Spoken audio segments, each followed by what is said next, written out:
Ooh. Hey, Van.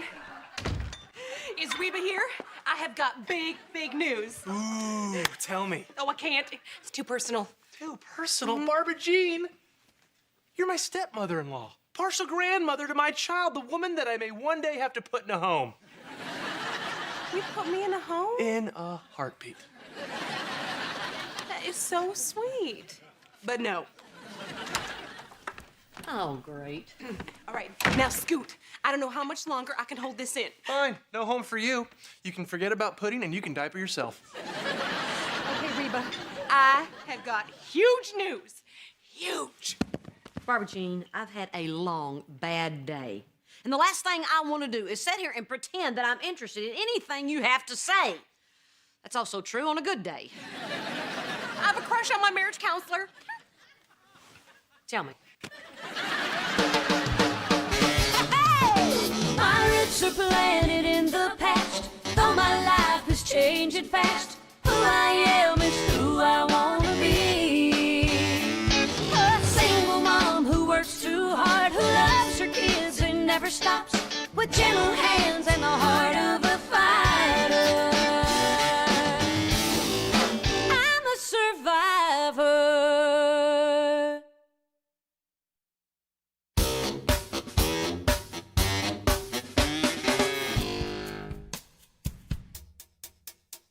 Barbara Jean has the hots for her marriage counselor. Shut up. No, you shut up. No, you shut up. I'm serious, they'll hear us. Oh, Reba, Dr. Morgan is so dreamy. And I know he's paid to listen, but the way he hangs on my every word, it's like he's doing it for free. Okay, clearly, you've got to stop seeing the man. Oh, I can't. I already made Brock fire our last two counselors. If I do it again, he's gonna ask why. What am I gonna say? Oh, I can't look at him without purring.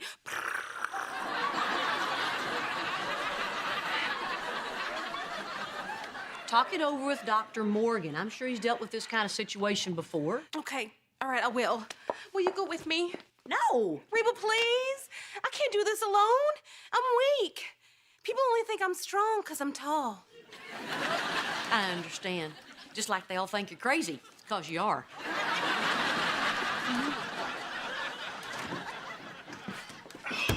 Hey, Mom, what you doing? Yeah, is there anything interesting going on? Because there's nothing going on here. No. You can cut the act. I know you guys were listening. Oh, good. It's so hard for me to convince people I don't know anything. Mom, you have to go down there with Barbara Jean. Why? All she has to do is go talk to the man. And even she can do that. No. Talking is exactly how you get yourself into trouble. Eventually, you run out of words and the clothes start flying. Mm-hmm. If we had better vocabularies, you wouldn't be a grandma. Nothing is going to happen between them. Well, maybe not, but what could happen is that Barbara Jean says it the wrong way and it somehow gets back to Dad.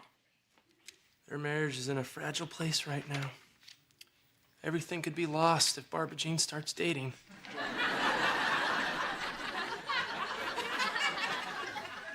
Mom, you've got to go down there with her. Why? When did Barbara Jean become my responsibility? When your husband married her. Look, Mom, Barbara Jean needs your help, and if you don't go down there with her, we will. Yeah, we will. And I can't promise you if things get heated up, I won't open up a can of whoop ass on Dr. Delicious.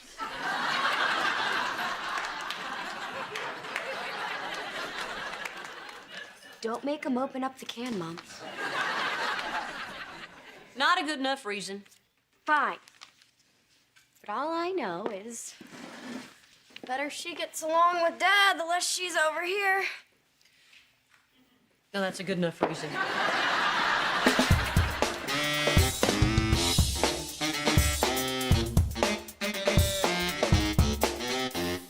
Is this weird? This is weird, isn't it? Reba, I don't want him to think I'm weird. Barbara Jean, the man deals with crackpots and head cases all day. You could sing normal anywhere, he'd be here. Oh, thanks, Reba. You always know what to say.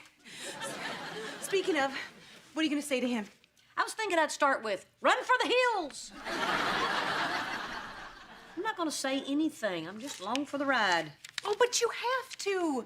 Just seeing him gets me all tongue-tied and giggly. Oh, for the love of grits and gravy, Barbara Jean, you're a grown woman. Quit acting like a little silly yum. I know. He's like orange chicken for the eyes. Well, hey, Barbara Jean. This is an unexpected pleasure. Oh, for me too. Every time's a pleasure. Well, you know, I don't mean a pleasure, you know, like a pleasure. I just mean pleasure. Oh, my gosh. Why can't I stop saying that word? Hi, I'm Reba Hart. I just came along to keep her from babbling. I've let her down. Hi, I'm Jack Morgan. It's nice to meet you. You too. Okay, Reba, you can go now. 2 seconds ago, you wanted me to do all the talking. Well, yes. Well, that was before you started acting like I just introduced you to Davy Jones of the Monkees. I'm sorry. Is there something going on I should know about? Ask her.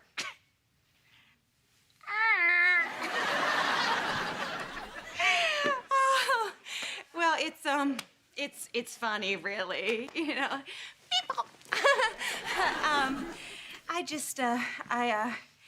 I think you're. Oh God, you smell good. What she's trying to say is she has a problem because she is attracted to you. Oh, you do smell good.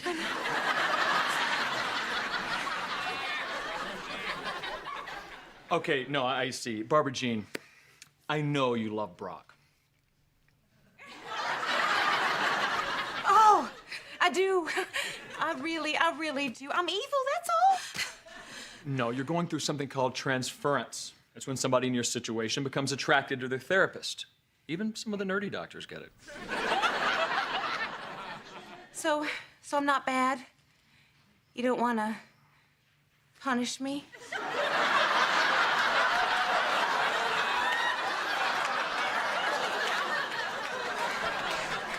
Trust me, no, you're a good person. But since you're still flirting with me, I should probably refer you and Brock to somebody else. So I'll tell Brock that it's because I've taken on too much.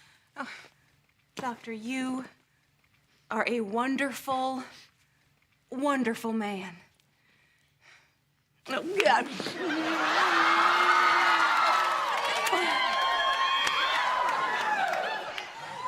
Amazing grace.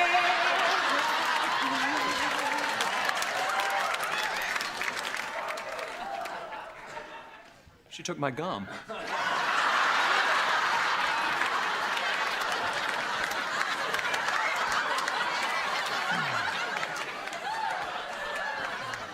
You know, you handle that pretty well.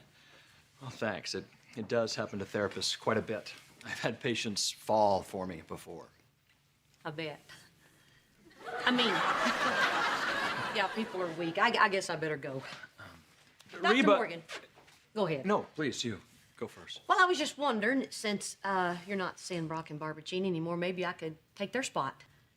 Oh, you're married. No, I'm not even seeing anyone. Yet you feel the need for marriage counseling. Yeah. Silly me. No, I just thought it would be neat for you and I to kind of sit down and chat either here or in a dimly lit Italian restaurant, either way. Oh, are you asking me out? Or do you actually want to see me as a patient? What do you suggest? You're the doctor. Well, if you're asking to see me as a patient, you pay. If you're asking me out, I pay. Oh, good. Let's go with the second.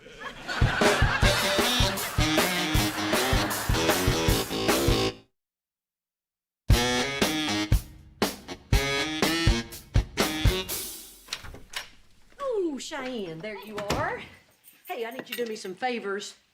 I need you to switch the laundry, watch Jake tonight, and pick up some milk at the store. Why? Because I sold the cow for some magic beans. No. I mean about watching Jake. What are you doing tonight? I have a date. A date?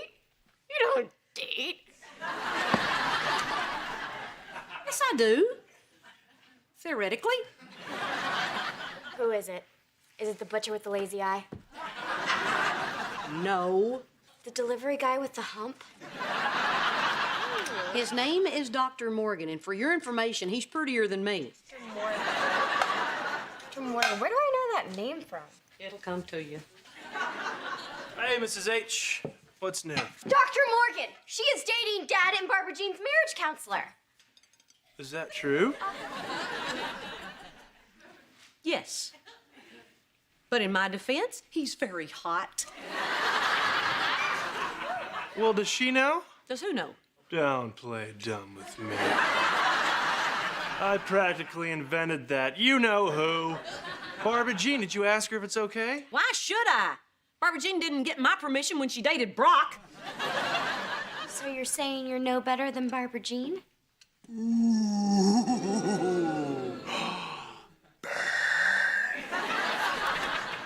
Try not asking her now.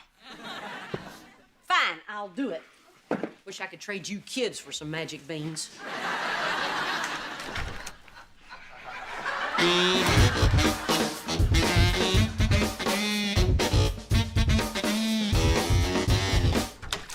Hey, Brock. Hey, Reba. What you doing, washing your wig? Seriously, you and the dog have the same hair. Oh, hey, Reba. Hey, Oh, don't they just look adorable? My little precious and my big precious. It was then he realized that masculine feeling would never return. So, Reba, what brings you by? well, I just wanted to come by and tell you something. I have a date. Oh, way to go, hot stuff. Is it the butcher with the lazy eye? No, Oh, Reba, it's not Harry the Hump. it's Dr. Morgan. Barbara Jean, are you okay? Yeah, I'm fine. I just lost the feeling in my head there for a second. You know how it does. So you okay with this? Oh, yeah, I mean, yeah, of course. I'm fine. Yeah. I mean, why would I care that you're gonna go out with my man? I mean, our man, you know, our counselor. There is just one tiny little problem, though. Yeah, what's that? He's gay. What? Oh, Brock, he's not gay. Of course not. Why would you say something stupid like that? Oh, please, look at the guy. Stylish haircut, killer smile, tan. Seems like a guy who's a little too into his appearance. Oh, great. Now my hands are all wrinkled from this stupid bath. So anyhow, I just wanted to come by and tell you about my date. Glad you don't have a problem with it. Brock, honey, I got a little headache. Could you give me some aspirin? Oh, yeah, sure, honey. Okay. I've got to get some hand cream anyway. Right. Well, so you finally got me, huh? You paid me back. I took your man, so now you're gonna take mine? I didn't take your man. You already have one. That's all you get. They're not collectibles. You were never my friend, were you? You know, you just wanted to keep me close until the day you could deliver your traitorous blow. Well, congratulations, Peaches. You killed something today. My respect for you. Oh, Barbara. Oh, no. You don't get to call me by my first name. No, that is reserved for my friends and people doing roll call. Here you go, honey. Did I miss something? No, I was just letting Reba know how happy I am about her date. Yeah, we all are. Are you crazy? You can't go out with Dr. Morgan. Barbara Jean likes him. You knew? Well, of course I knew. My wife is many things. Subtle is not one of them. Well, then why did you say he was gay? I just like to needle her. Oh, great. Now I have dog hair all over my favorite sweater. So you don't have a problem with this? Please. Barbara Jean loves me. She would never do anything. She has crushes all the time. Besides, do I look like a guy who would feel threatened by anyone? So if she has a new crush every week, why can't I go out with the guy? It's not about him and Barbara Jean. It's about you and Barbara Jean. Look, if you ask her what quality she admires most in a person, she'll say it's loyalty. And if you ask her what person has that quality most, she'll say it's Reba. She looks up to you, and she would be devastated if she thought you betrayed her. I'm not betraying her. I know, you have every right to do this. I'm just telling you, it will really hurt Barbara Jean. As far as she's concerned, she would never, ever go out with a guy that you liked. Now. She wouldn't go out with a guy you like now.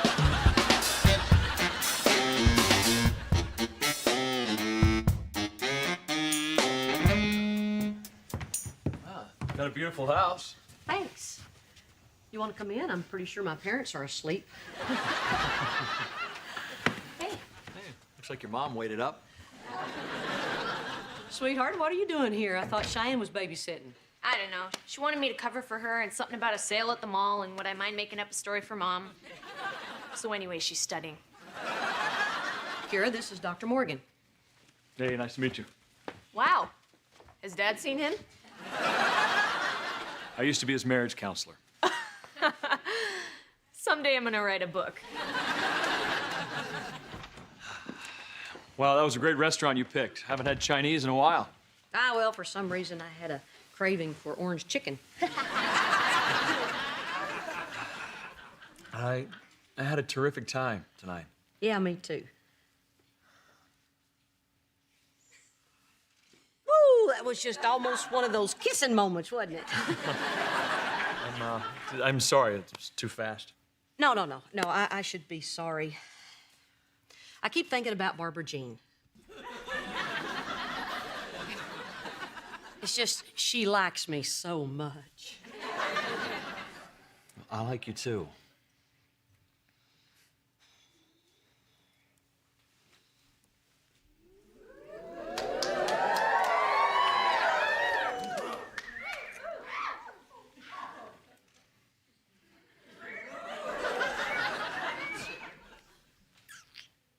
Oh, boy, that was good.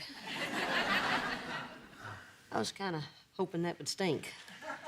And that was mostly just my lower lip.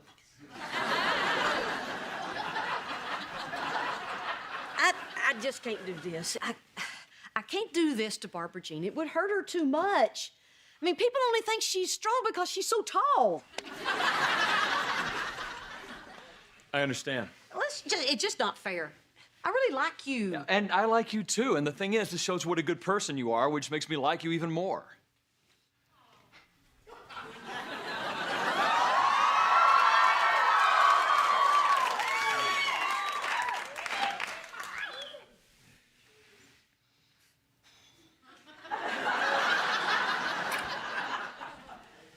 Oh, I wish I was bad. Yeah, I do too. I had a great time tonight. Don't leave her! Barbara Jean? Reba, you can't break up with him. How long have you been in my kitchen? Well, since we got home from the restaurant. I've been following you all night. You realize that's not normal behavior. Hey, cowboy, we're not in your office. Reba, I'm so sorry I doubted our friendship. When I was in there eavesdropping on you, I realized how special our relationship is. So take the hunky doctor. You have my blessing. Are you sure? I'm sure. Well, that's very warped and generous of you, Barbara Jean. And you, if you hurt her, you are gonna have me to deal with.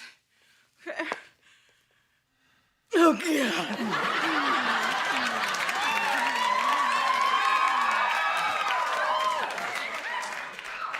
Amazing grace, how sweet the sound.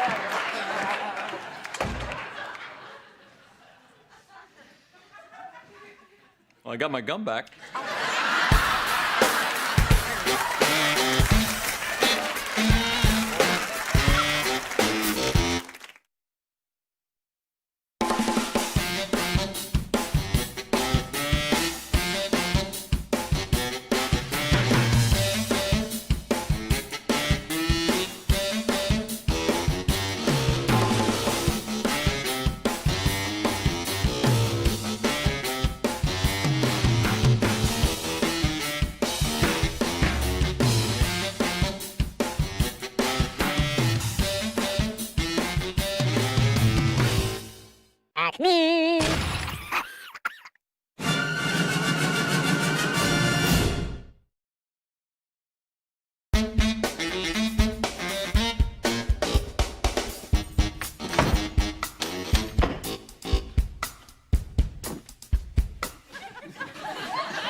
you eating cookies? Somebody was. I'm putting these back.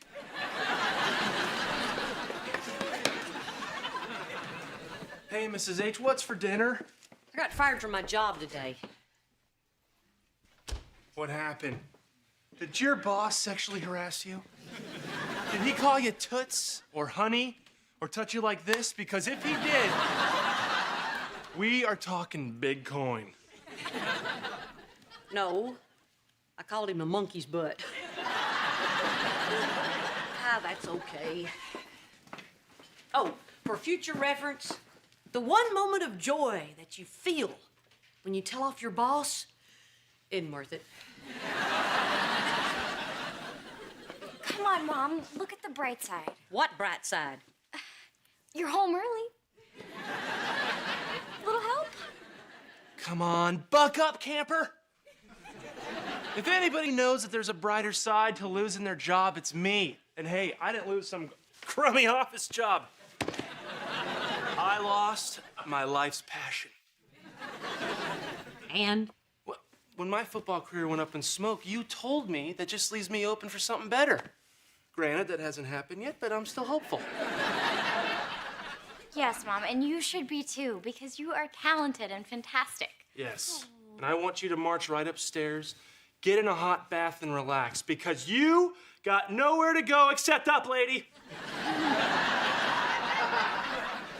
You're right. When one door closes, another door opens. Amen. Thanks, guys. Love you. Aw, honey, I really think you lifted her spirit. Yeah, well, better get used to it. We're gonna be carrying that dead weight for the rest of our lives.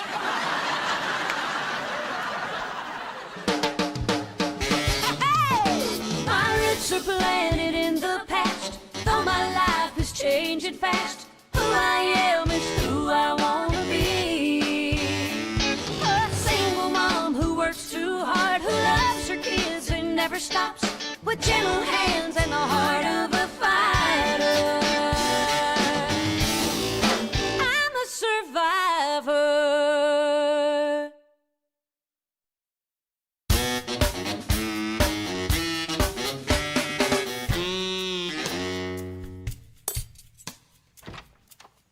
Hey, Mom. Hey, So I heard you got fired from your job. Need a hug? I don't know. What's it pay? You know, I was thinking, since money's gonna be kind of tight around here, maybe I could help out.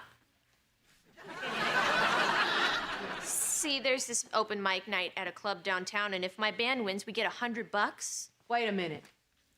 Are you asking me if you can go to a club? I'm asking if I can show my family I care. By playing music in a club? No.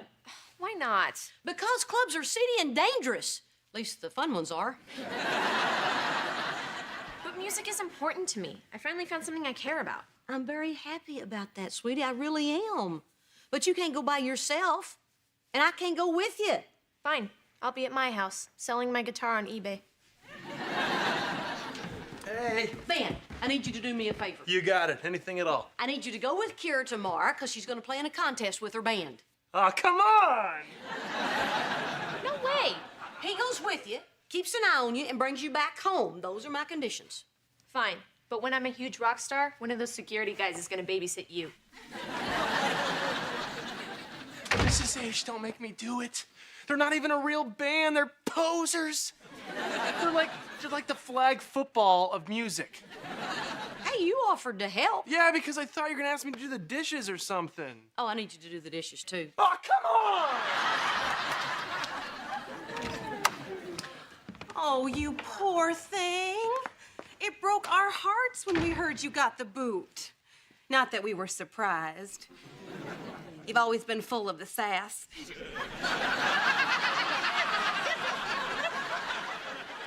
Hey, I had a great attitude at that job.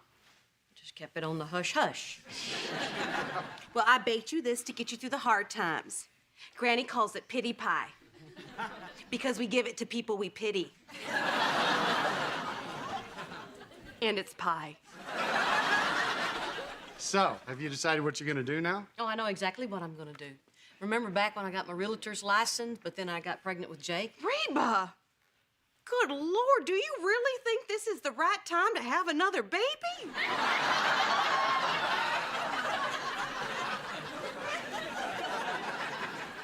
I'm gonna sell real estate.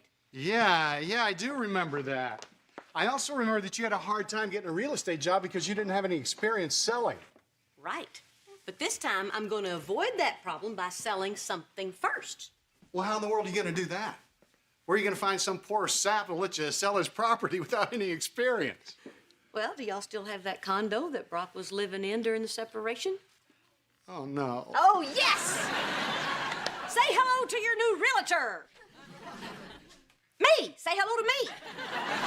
Oh my gosh, this is a brilliant idea. You can be Reba the realtor. Or, in Espanol, Reba la realtor. What do you think, Brock? I mean, you don't need that place anymore, and Barbara Jean's been bugging you about getting rid of it. Come on, give me a shot at selling it. I love this idea. Reba can hold the open house and we'll get a discount on the commission. Everybody wins. Well, wait a minute. I didn't say Reba, that. cállate.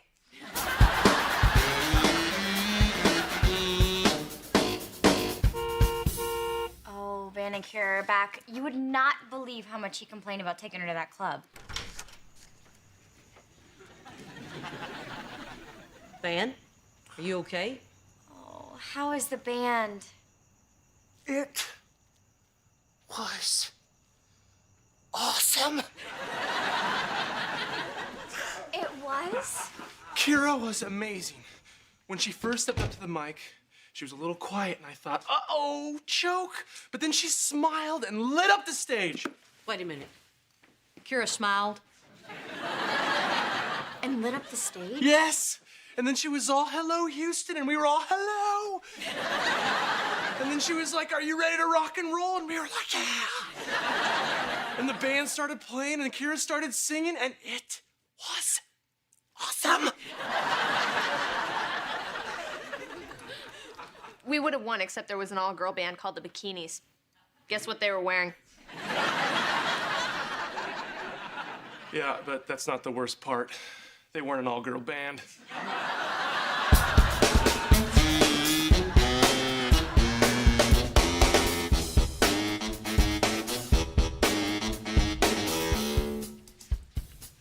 Welcome.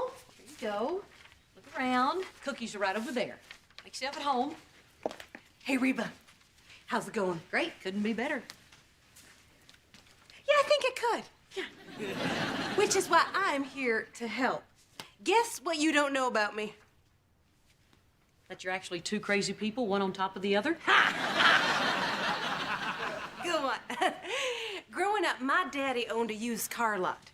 And every day after school, I would stand out front wearing a bear suit and holding a giant red arrow. I brought in twice as many customers as those creepy blow-up dolls. You know, when...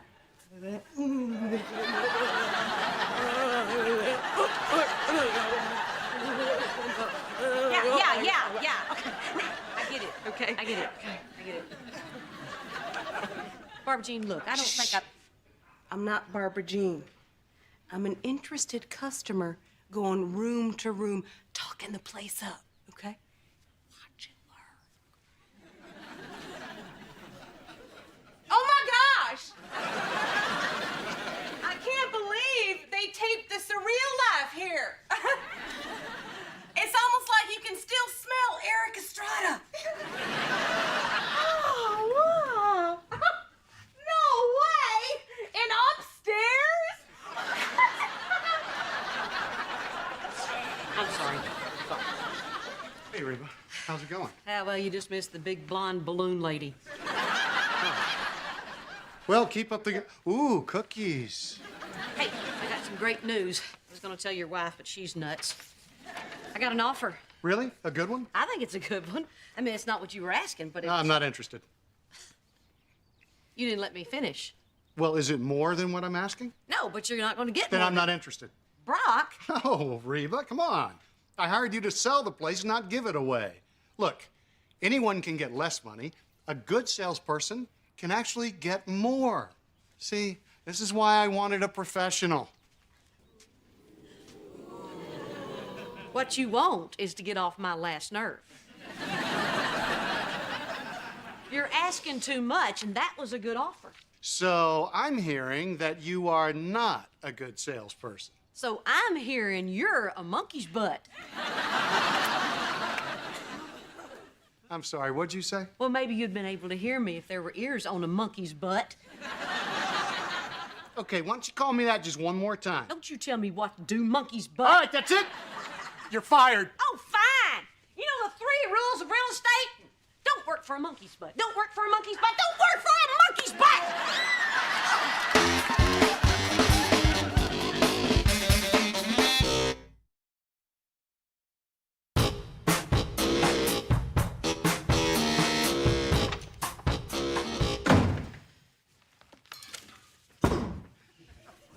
Hey, Mom. How's the open house going in? Shouldn't you be there? Nope. Your dad fired me. What? What happened? I had him a great offer, but your father was too stupid to accept it. And after I told him so repeatedly, he fired me. You just can't work with some people. So you argued with him? Well, honey, sometimes you have to argue with them. Otherwise, they'll go on thinking they're right. I can't believe the luck I've had this week. Well, did you ever think that maybe it wasn't luck, maybe it's you?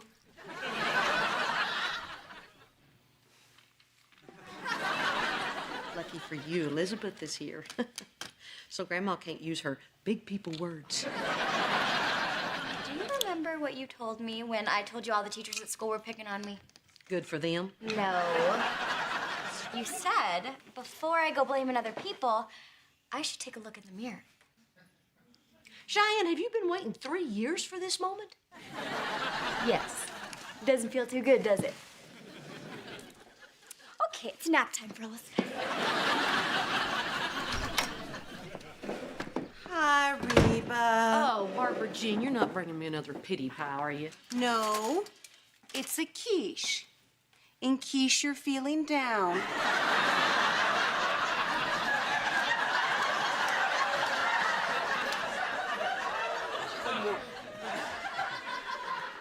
Barbara Jean, I don't need a quiche. I don't need a pie. I just need to be alone. I understand. Thank you. Oh, Reba. You just need to know that your being fired was not your fault. Maybe it was. Maybe Cheyenne's right.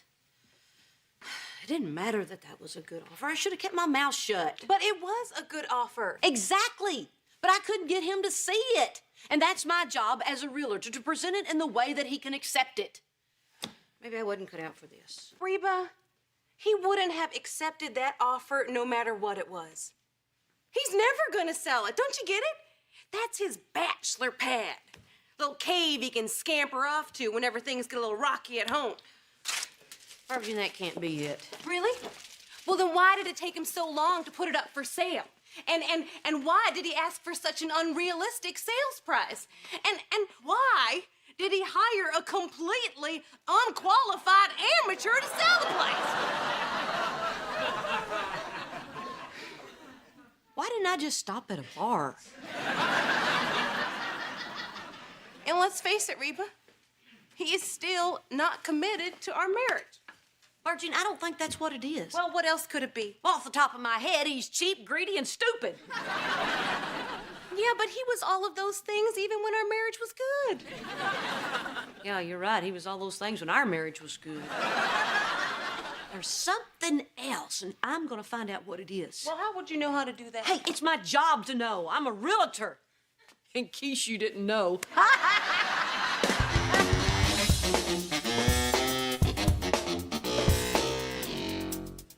Kira enters from stage right. No.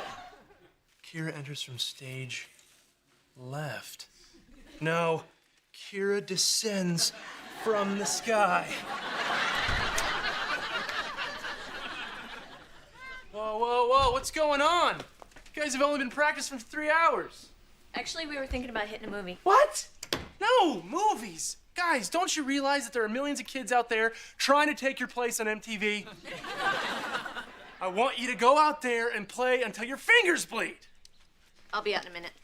Goldberg, I want to hear those drums sing, man. Love you. Sorry that it comes down so hard on the boys, but rock means hard work. Until we get on the bus, then it's party time. Look, Van, I think I'm gonna quit the band. I just don't know if this is what I want. What are you talking about? Kira, I've seen you up on stage. You deserve to be up there. You deserve to descend from the sky. Now, what's going on? It's the guys. Are they jealous? Because they can be replaced, you know. Every long-haired slacker failing math wants to be in a band. It is the guys, but it's not me they have a problem with. It's you.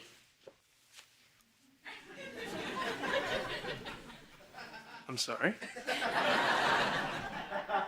They think you're cramping our style. We started playing music because we love it, but you're just turning it into a job. They really want me gone? I should have seen this coming, especially when you guys wrote that song, Get Lost Van.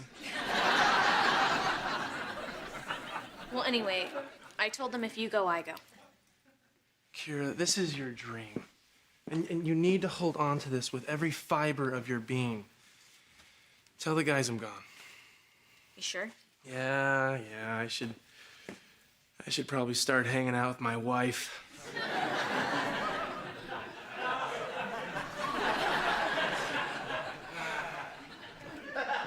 Van, thanks for believing in me. Thanks for being willing to quit the band.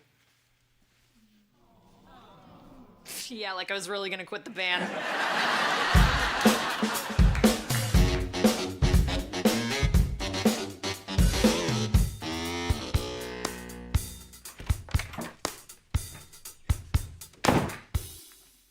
These are the comps that show I got a better offer than any condo in this area. Yeah, better.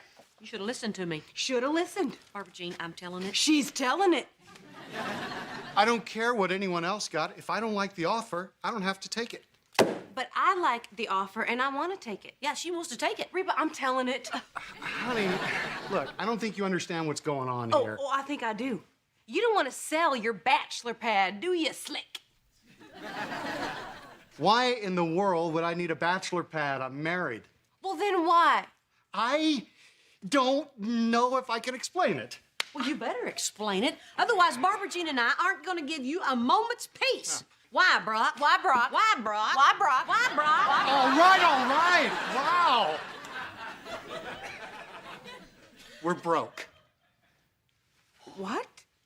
We owe more on the condo than it's worth, all right?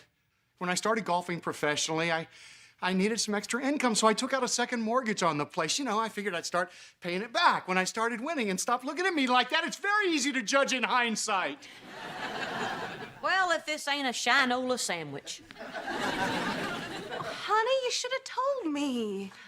It's only money. We can survive this as long as we're not broke. Barbara Jean, we are out of money. Oh, for Pete's sake. She means it's a metaphor of your love. Yeah.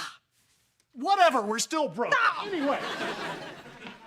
Until we can come up with enough money to cover the cost of the loan, we can't sell the condo. Okay, I'm sorry, Reba. I never should have put you through all that. No, it's all right. It's mostly my fault. I should have shot you when I caught you cheating on me.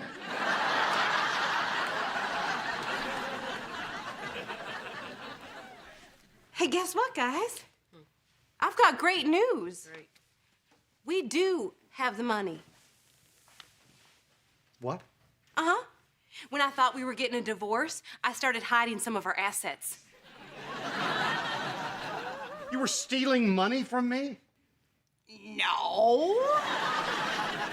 I was protecting money from you. And you're welcome.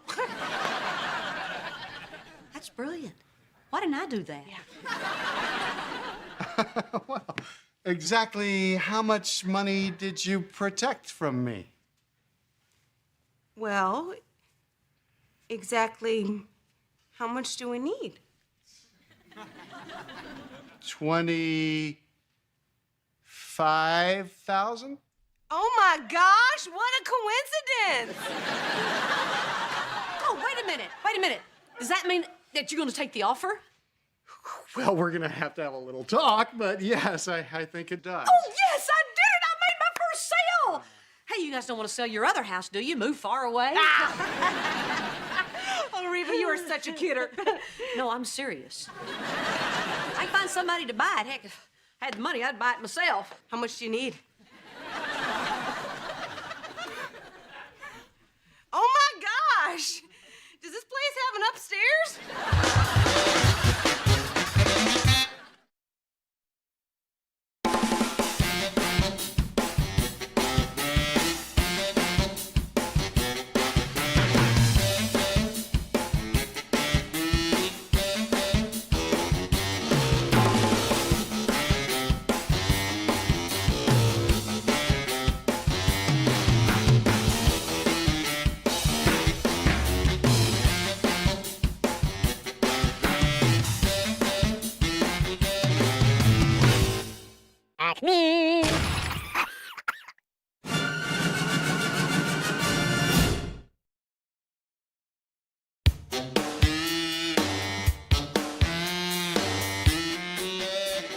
Come on, give me a flush. Give me a flush. Give me a flush. Give me a flush. Give me a flush. God. A straight. Hey, a straight. Hey, Van, Elizabeth and I have a play date with her friend Mindy, and we really want you to come. What? What? Cheyenne, can you not stand there? You've always been bad luck. I said Elizabeth and I have a play date with her friend Mindy, and we really want you to come. Sorry, I got a play date with the royal family. You know what, Van? We have a problem. You have been really distant lately. I know. I'm sorry. Fine, play your silly little game. Just help me out to the car. Yeah, but I'm in the middle of a game. I said help me out to the car. Mrs. H, will you sit in for me? Oh, I hadn't played poker in a long time. That's okay. My screen name is Screen Name. Keep that to yourself.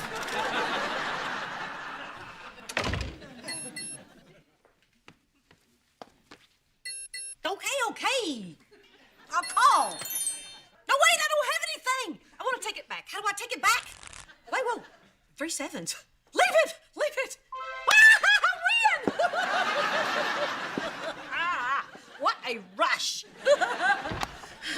Okay. Thanks, Mrs. H. I'll take it from here. Okay, Mrs. H. Keep tapping me, you're going to lose that arm. Why are all the women in this family so mean?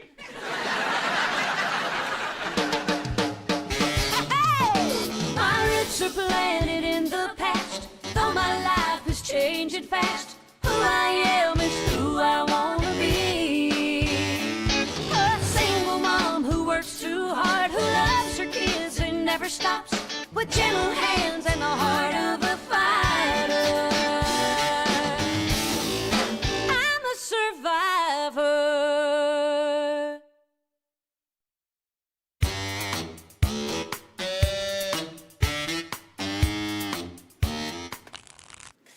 Mom, I want to play on the computer. Jake, we have a perfectly good television over there. Use it. Hey, Reba. I heard you caught the gambling bug. It's just a game. Give me your credit card. Oh, isn't that cute? Little chat boxes next to the other players. Do you have to play to get a screen name? Mm-hmm. Because I want to be Wookiee Lover.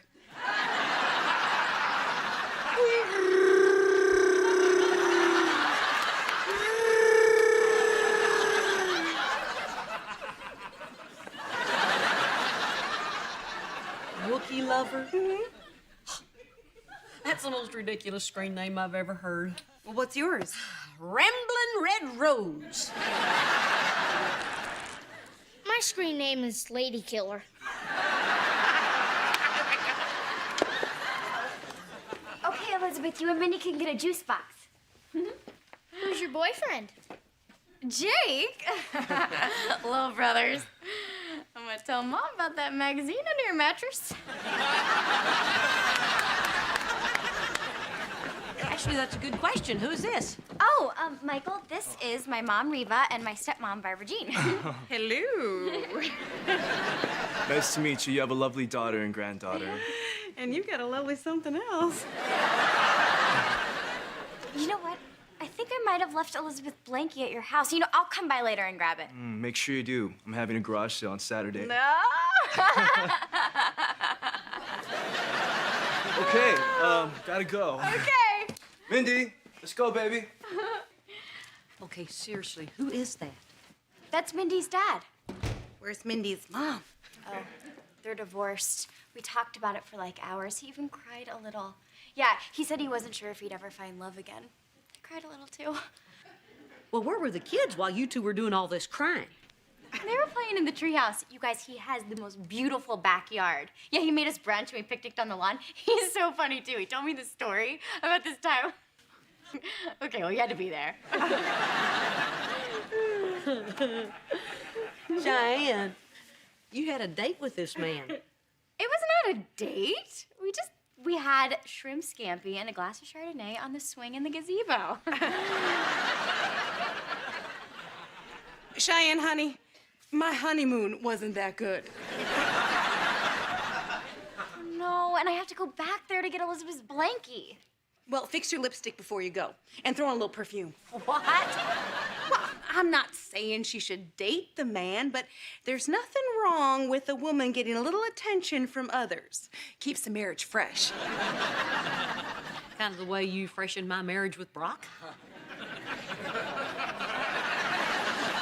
Cheyenne, you have to talk to Michael and tell him the truth. Tell him you're a married woman and you don't feel comfortable being alone with a single man. He'll understand. Yeah, that's probably best. Remember, be firm. Oh, I've been doing squats.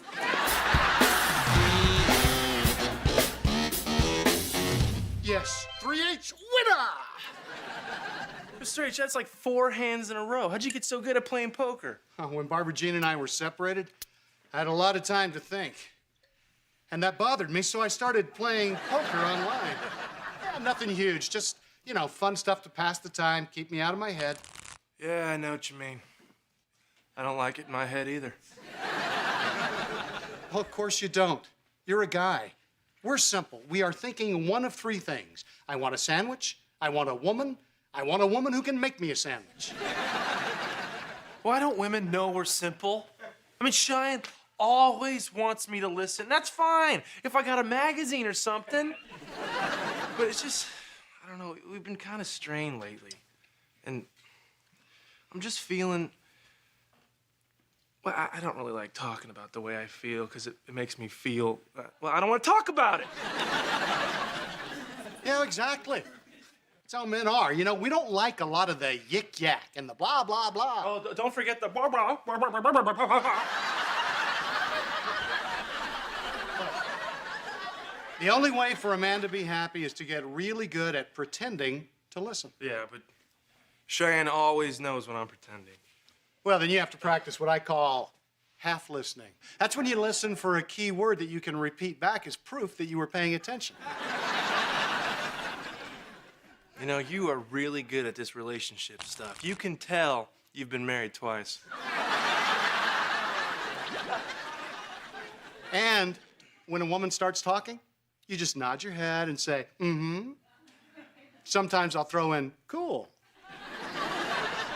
Cool. Yeah, but listen, that's only for the really skilled half listener because inevitably she's going to say something like, my cat got run over by a car today, and you'll say, cool. What happens then? You buy her flowers. Mr. H, this is awesome. You know what? I'm gonna buy Cheyenne some flowers. Daisies, those are her favorite. Hey, listen, have them write something really chick-like on the card, okay? Lay it on as thick as you can. The more ridiculous it sounds to you, the more she's gonna like it. Mr. H, you're saving me here. You are an awesome father-in-law. Yeah, I know. You know, it's great to have someone to teach this stuff to. Okay. Whoa, dang. This red rose is really good.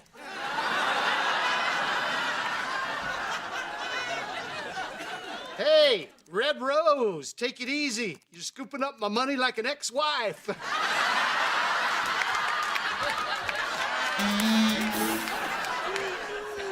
I just love a man who gives me his money. Yeah. Oh, Check it out. He's a hoot, and his screen name is Golden God. If you look half as good as you play poker, you should be a model. He's probably married to some pathetic sad sack. Oh, look at that. Hey. Oh, did you tell him? Yeah, he got really quiet. You know, guys don't really take it that well when they know they're not gonna see me anymore. What exactly did you say to him? Well, I didn't want to hurt his feelings, so I told him that I really liked him, that I wasn't sure Elizabeth was enjoying her play dates. That makes it sound like you like him, but you don't want the kids around. Oh, no, Mom. I was very clear about the way I said it. My body language was, it's over. I mean, seriously, I had my arms folded. Cheyenne, that's not clear. Folding your arms could mean I'm cold, hold me. It could also mean, what up, dog?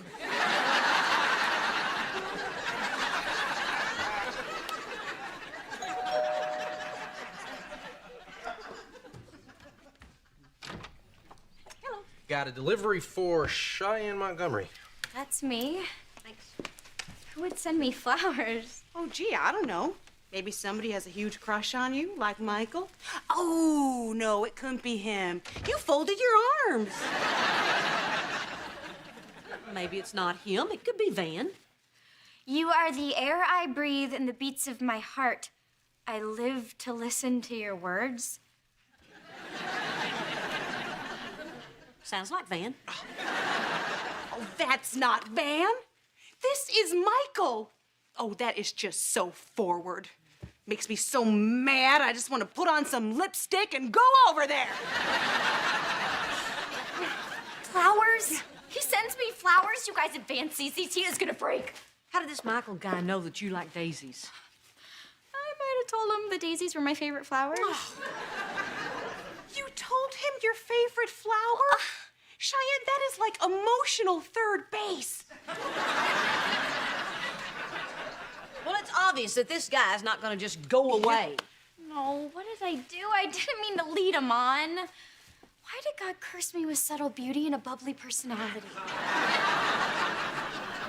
Okay, are you ready to listen to me now?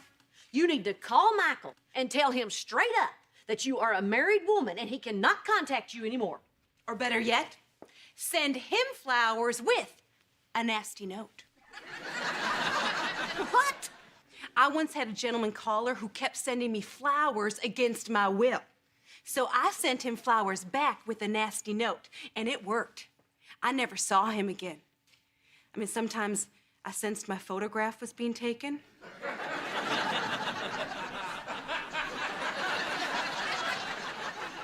But I never saw him again. Barbara Jean, that's not gonna work. Oh, yes, it will. This Michael guy clearly speaks the language of the flora. Now, if we only knew what his favorite flower was. Oh, it's a tie between birds of paradise and azaleas.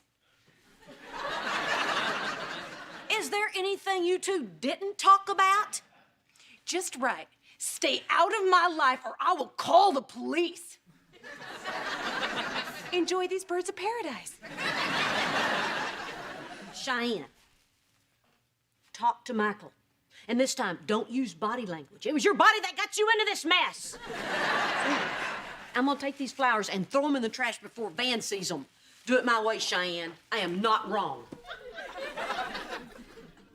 I think she's wrong. So wrong. Send flowers. Okay.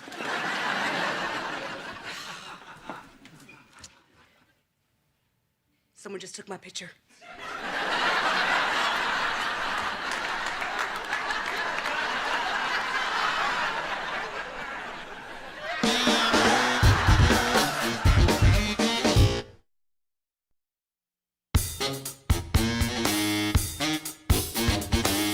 I speak 7 languages, and I'm a crack shot with a crossbow. How about you? Some say I remind them of an American-looking Antonio Banderas. Especially when I dance the flamenco. My hair is the color of the morning sun. Hence the name, Golden God. Mr. H. Mr. H. Mr. H! What? We have a problem.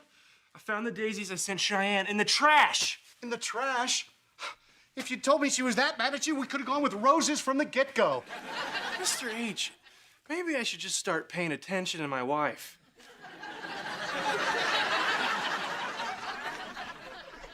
You don't want to go there, son. Look, just order the flowers and we'll go from there. All right, got it.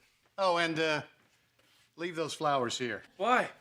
I don't know, something about Barbara Jean feeling neglected and blah, blah, blah, and anyway, I'm in trouble.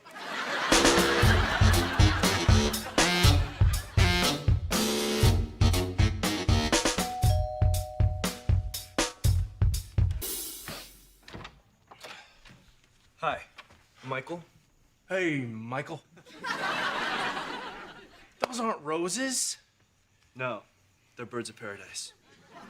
Yeah, flowers are flowers. Just give me the pigeons of paradise. I would really like to give these flowers to Cheyenne myself. Hey, Michael. Buddy, listen, I really appreciate the enthusiasm for the job, but I'm gonna tip you $1 either way. So why don't you just give me the flowers, and I'll make sure Cheyenne gets them. No, but they're not for Cheyenne, they're from Cheyenne. Cheyenne got me flowers? Not exactly. Well, who else would you get him for? I'm her husband.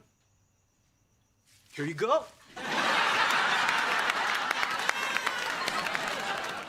He forgot his dollar. Van, I don't think those flowers are for you. Well, I think someone's a little jealous. I'll just put these here so lonely people can enjoy them too. Now let's just see what she has to say. Van, don't read the card.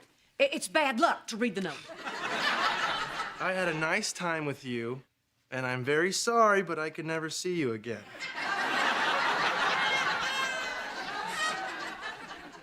3 years of marriage and a child together, and that's a nice time? There's been a mistake. Yeah, I think there has been a mistake. And here's Cheyenne to explain it. Explain what? Remember those flowers that you sent earlier? Well, they were, returned. And Van thinks that the note is for him. And since I'm the only one who's not getting flowers today, I'm gonna go have some wine.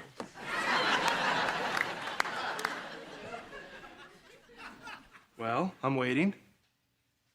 Okay, Van, those flowers, they weren't for you. They were for another man.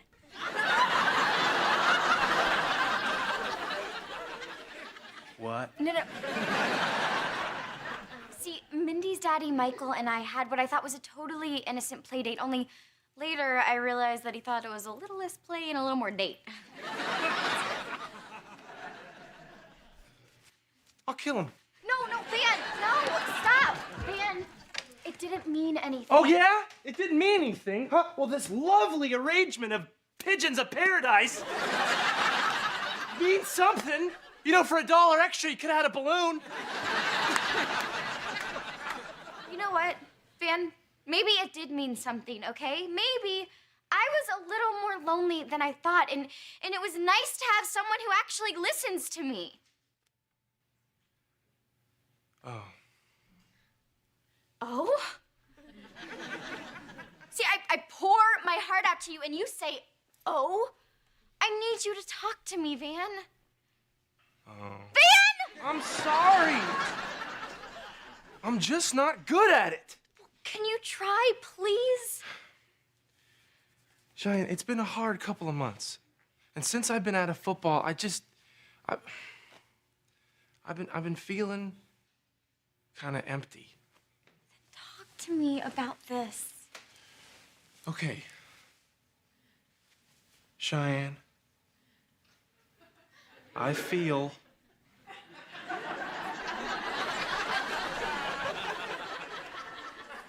empty. Baby. What else? What else? Well, I want a sandwich.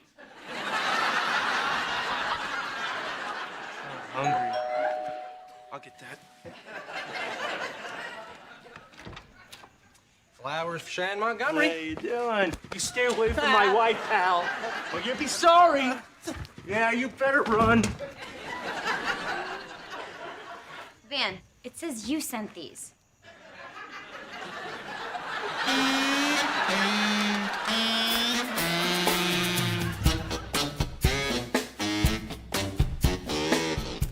Okay, Golden God. I'm going to call it a night. You want to play again tomorrow? No can do, Red Rose. Why not? Got a flamenco lesson? No, you've taken all my money. But I had a lot of fun. Likewise. Since we won't be doing this anymore, should we tell each other our real names?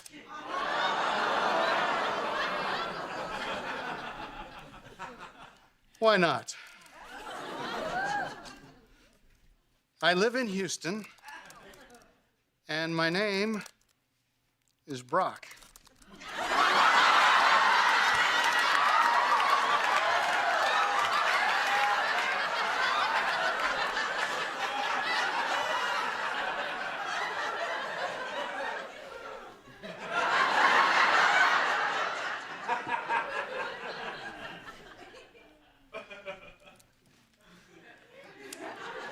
I also live in Houston, and my name is Kevin.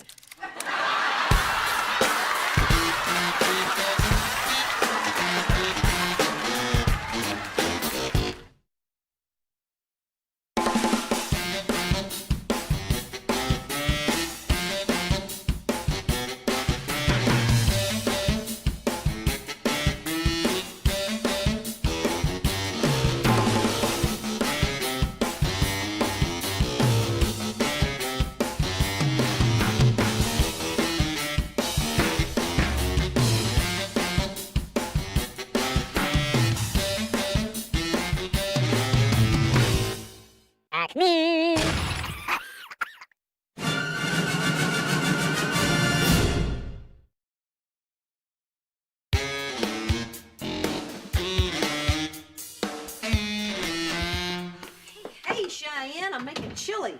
It's got melted cheese, sour cream, and 2 sticks of butter in it. I call it stroking a bowl. No chili for me. Van and I are dieting. Cheyenne, the last time you were on a diet, you were sucking the cookie dough right out of the tube. I'm serious. We are committed to this. Why are you on a diet anyway? You look fantastic. Oh, I know. But Van is all worried that he's gonna get fat now that he's not playing football, so he's dieting, and I'm being forced to join. Well, they say those are the keys to a good marriage, vanity and hunger. Oh my gosh, it's almost 1 o'clock. Barbara Jean will be here any minute to get her dog. Would you go call it in from the backyard? Oh, sure. Brock!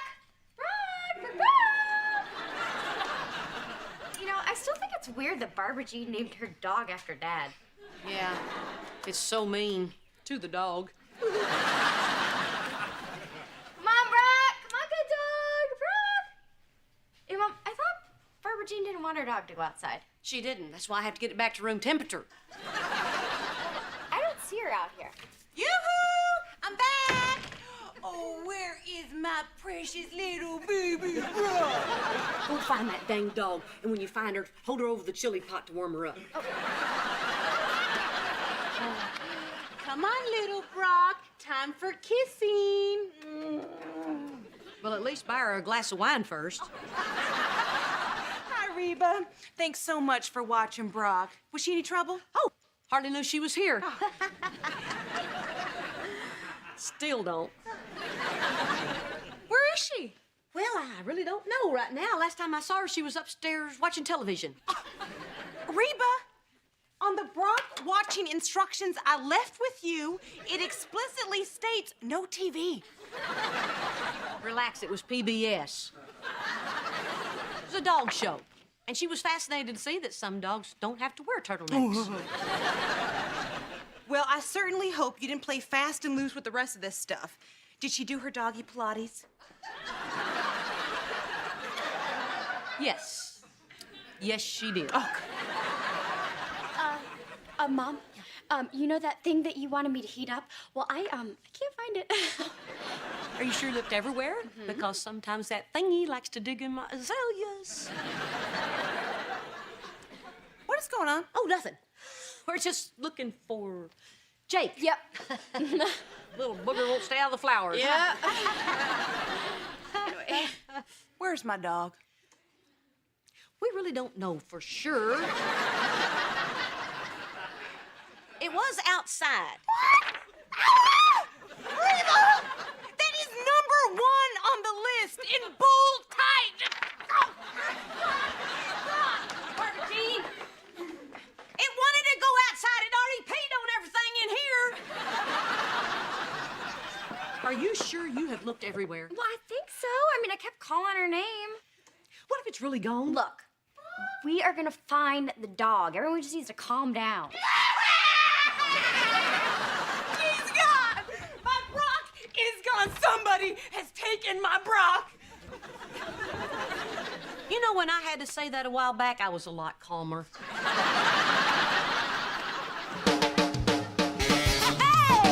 My roots are planted in the past, though my life is changing fast. Who I am is who I wanna be.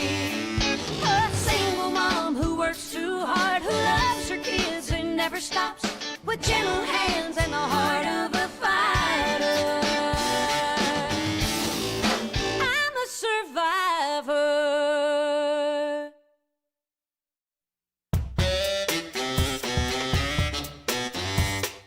Oh my gosh, you do? Oh, that is such a relief. Thank you, thank you, thank you. I will be right down. Somebody found the dog. No, they have a 6.5 in the black pump. I'm gonna be at the mall. You're not going anywhere until we find that dang dog. Hey, I picked up Mr. H and I put up all these flyers. Hope to heaven that dog can read. Brock, what happened to your ear? What? Oh, this? I cut myself shaving. You shave your ear? Hey, your body goes through lots of changes after you turn 40. Yeah, I'm shaving in a lot of places I never thought I'd have to. You know, Mr. H, you should try waxing. Huh? You don't have to do it as often. Yeah, I did it once for fun. Yeah? Now I am hooked. Kara, where have you been? Barbara Jean wanted me to get a tape of the dog to give to the police. Why didn't you just give them a picture? Because it doesn't capture her spirit. She only had the dog a week. How many tapes can she have? These are just from yesterday. Check this out.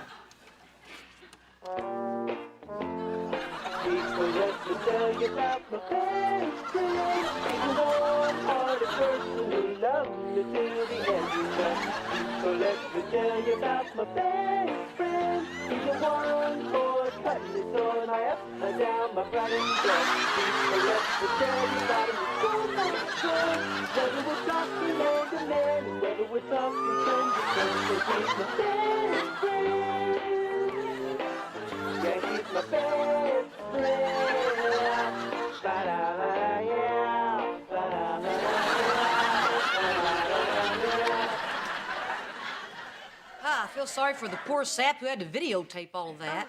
$80 is $80. I just don't understand it. How did the dog get out? Are you sure one of you guys didn't leave the gate open? No way. Maybe it found a hole underneath the fence. Or a hawk swooped down and took her away. Oh man, that would be awesome to see.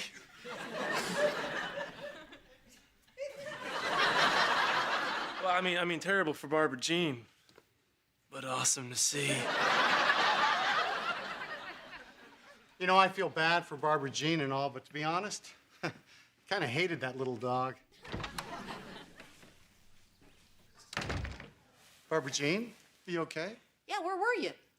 Well, while you guys are all running around with your heads cut off, I did something productive. I went to see a psychic.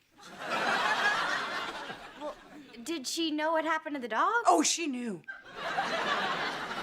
So tell us, what'd she say? Well, one person in this room already knows what she said. Wait a minute. Who's a psychic, her or us? She told me that someone in my family, somebody that I trust, killed my dog.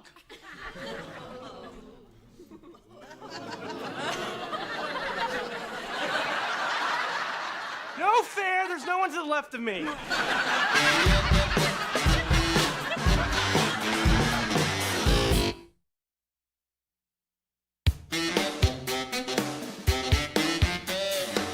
Barbara Jean, nobody in this family would hurt your dog, no matter what Madam Whackjob said. Her name is Jackie the All-Seen. Well, with a last name like that, you practically have to become a psychic. You know what I think? I think you did it, Reba. I think you're the one Jackie the All-Seen saw. I didn't do anything. I love that dog. Oh, you're right. What? Mom, you always complained about four-legged Brock. When she brought her over here, you hid and pretended like you weren't home. Why, Reba? Were you jealous of my relationship with that dog? Is that why you didn't take good care of her? If anybody didn't take good care of her, it was you, dressing her up like a canine Elton John. She was a dog, Barbara Jean. She wanted to go outside. Outside, Reba? Oh, good Lord, she's not an animal. All right. Here's what happened.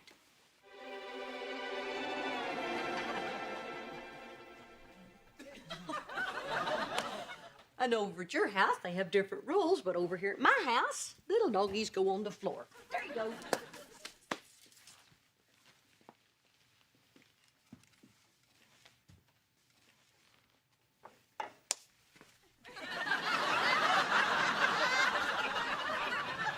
You hardly have any legs. How'd you do that? Okay, come on. There you go.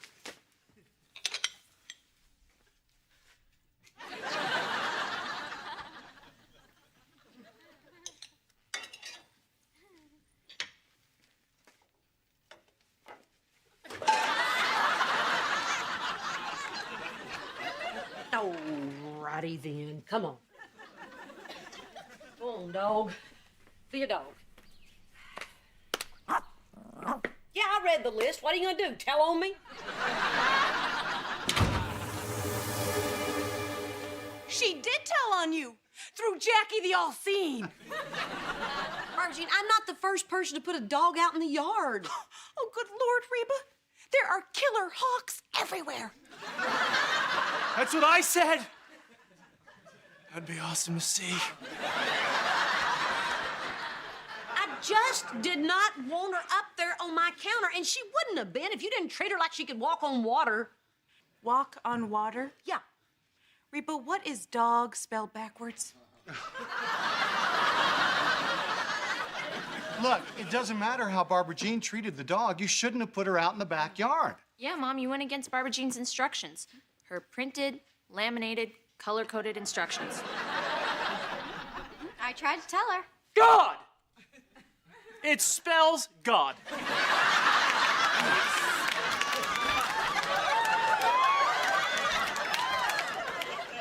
Clearly, you didn't like the dog, or else you wouldn't have put it out in the yard. Well, I guess since you're the expert on not liking dogs, Brock, you're the one who said you hated the dog. Brock hater. No, Barbara Jean, I didn't say that. Yes, you did. And you're always telling me how much you hate the dog. Oh, yeah, since when do you listen to what I say? Look, sure, I didn't like sharing my toothbrush with the dog, but that doesn't mean I did anything to it. I mean, how could I? I wasn't even in the yard. Yeah, you were. I saw you. See, it's not me. Brock's at fault. It's a natural law. The sun sets in the west and Brock's at fault. You hated the dog. You lied about being in the yard, and come to think of it, you had something in your hand. Something that looked like a sack. A dog napping sack. It wasn't a dog napping sack, it was a pillowcase.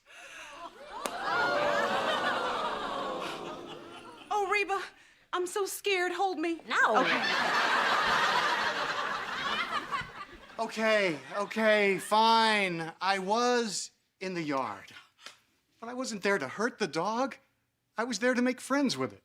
By stuffing her in a pillowcase? This is why we don't have friends. The vet said that I should get her used to my scent. So I sprayed some of my cologne on a pillowcase and I brought it over here for her to smell. It was going fine. At first. Good girl. Hey, listen. I'm not such a bad guy. I'm a good guy. Yeah, smell that. That's obsession. For men. It's a pleasant, manly scent. Come here. Come here. You see? I'm not a bad guy. Give me some sugar. Oh. My ear. You monster.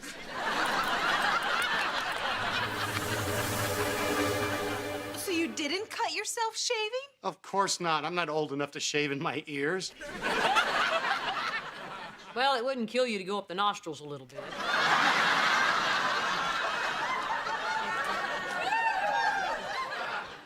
It made you angry, didn't it?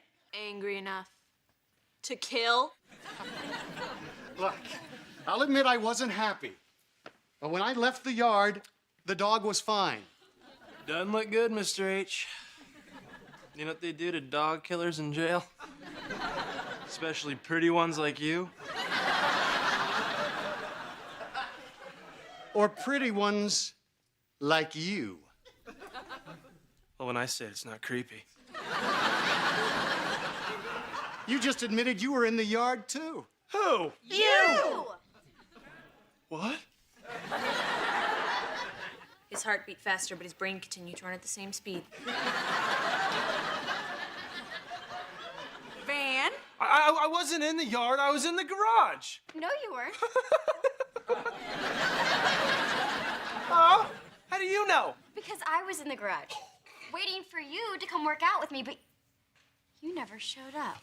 Maybe he didn't need a workout. Maybe he'd already broken a sweat by digging a teeny tiny little grave. I didn't go near that dog. You know, come to think of it, you never did go near that dog. Whenever we came over, you left the room. Well, that may have more to do with you. Admit it. You hated my little precious. I didn't hate the dog. I was scared of it. What? I was in the yard, whistling, happy. And then I heard it.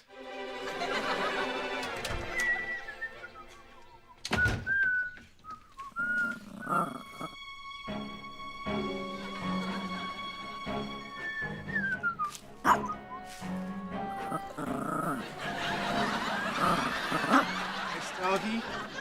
Nice.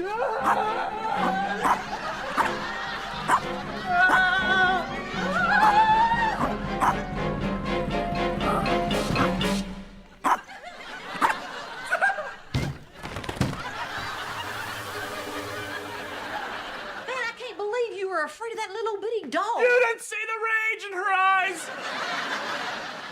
Ben, you're not afraid of dogs. Mary has a German Shepherd, and you love that dog. Cheyenne, I'm not afraid of big dogs. I'm afraid of little ones. When I was a little kid, my parents let me watch Cujo on TV, but it was on a 9-inch screen. The dog's small. If they had just bought me a normal-sized television, I would not be living with this curse. No!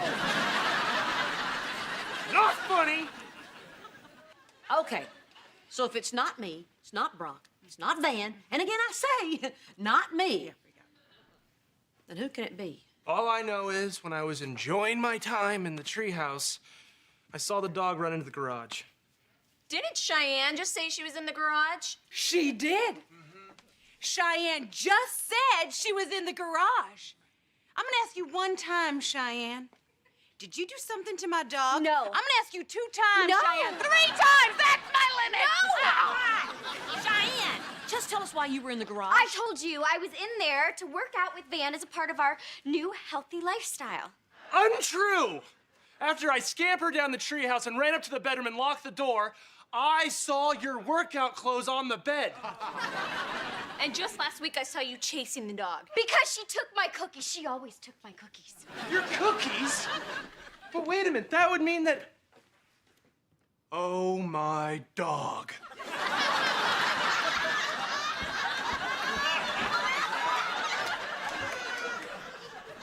Okay. I wasn't in the garage to work out. I was there to do a very bad thing.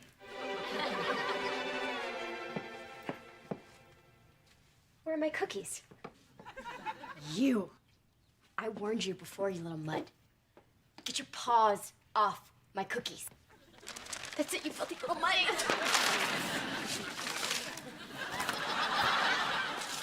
What makes my cookies a mutt? You ate the cookies off the garage floor? Oh, Cheyenne. Did the diet make you hungry? Hungry enough to eat a small dog? Shut up, Kira. Look, Van, I hate this stupid diet. It's not my fault that you think you're gonna get fat because you're not playing football. Hey, I am sensitive about this issue. Look, the dog was fine when I left the garage. I finished the cookies, did 600 sit-ups, and came inside. Well, then there's only one person left. Kira! All right, I admit it. It was me. And what happened was this.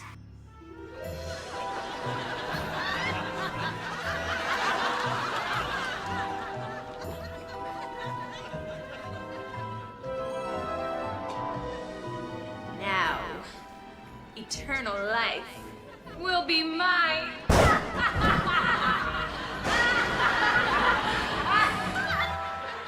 Very funny, Kira. Although if you had done it, I wouldn't have had to cook dinner. Well, it doesn't look like it was any of us, Barbara Jean. Well, you can all make excuses till kingdom come. All I know is that somebody did something to my dog. Jake? Honey, are you okay? I think you guys better come outside. Why? What is it, bud? It's the dog. Oh my gosh, what happened? It's kind of gross. Oh, God. Barbara Jean, calm down.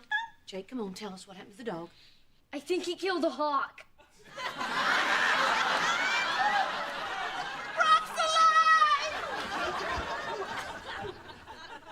Awesome.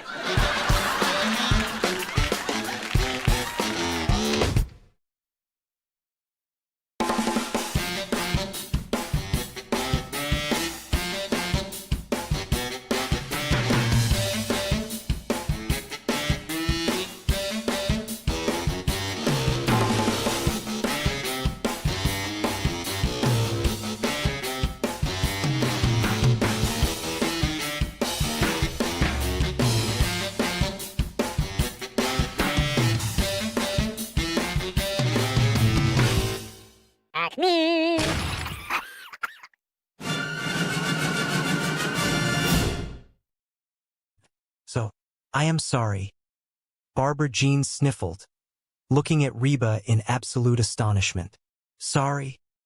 Yeah, Reba nodded humbly. Suddenly, a massive, brilliant smile broke across Barbara Jean's face, completely erasing the hurt from a moment ago. She clasped her hands together in pure delight. This is great.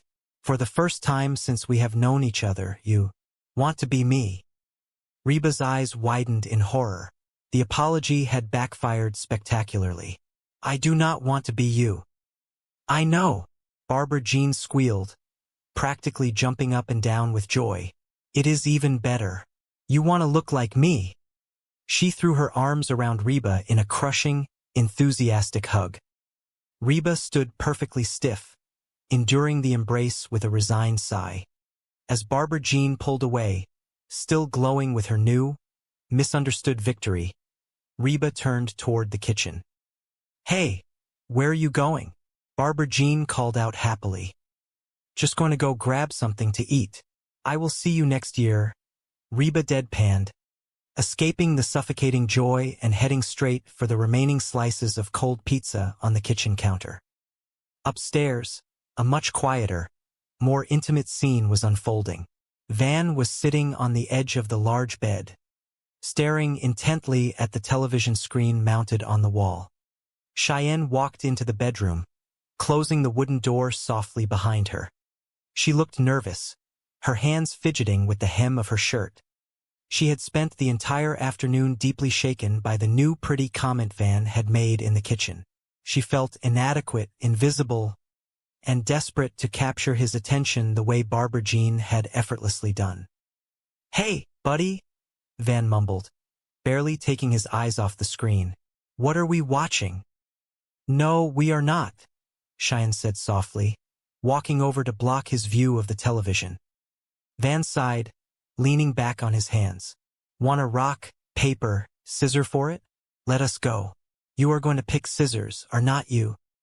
Get out. Cheyenne snapped, though there was no real malice in her voice. She took a deep breath, steeling her courage. Hey, honey. Hey, baby. I need to talk to you. Van finally tore his gaze away from the television, sensing the serious tone in his wife's voice. He grabbed the remote and clicked the screen off. Oh, honey, I just got the television. Cheyenne sat down next to him on the soft mattress, refusing to look him in the eye. Well, I started thinking that maybe you do not think of me as new pretty because I do not do enough to keep your interest. Van's expression immediately softened into a look of absolute, pure panic. He realized the gravity of his earlier thoughtless words. He reached out, gently cupping her chin and forcing her to look at him. No, honey, you were way hot. Guilty, he said earnestly, his voice thick with genuine emotion. Cheyenne offered a small, hesitant smile, but the deep insecurity still lingered in her eyes. But anyway, I thought that maybe I should, change my look every now and then just to keep things fresh. So, I bought a wig. She reached behind her, pulling out a bright, shockingly terrible platinum blonde wig from a shopping bag. It looked cheap, unnatural, and completely absurd.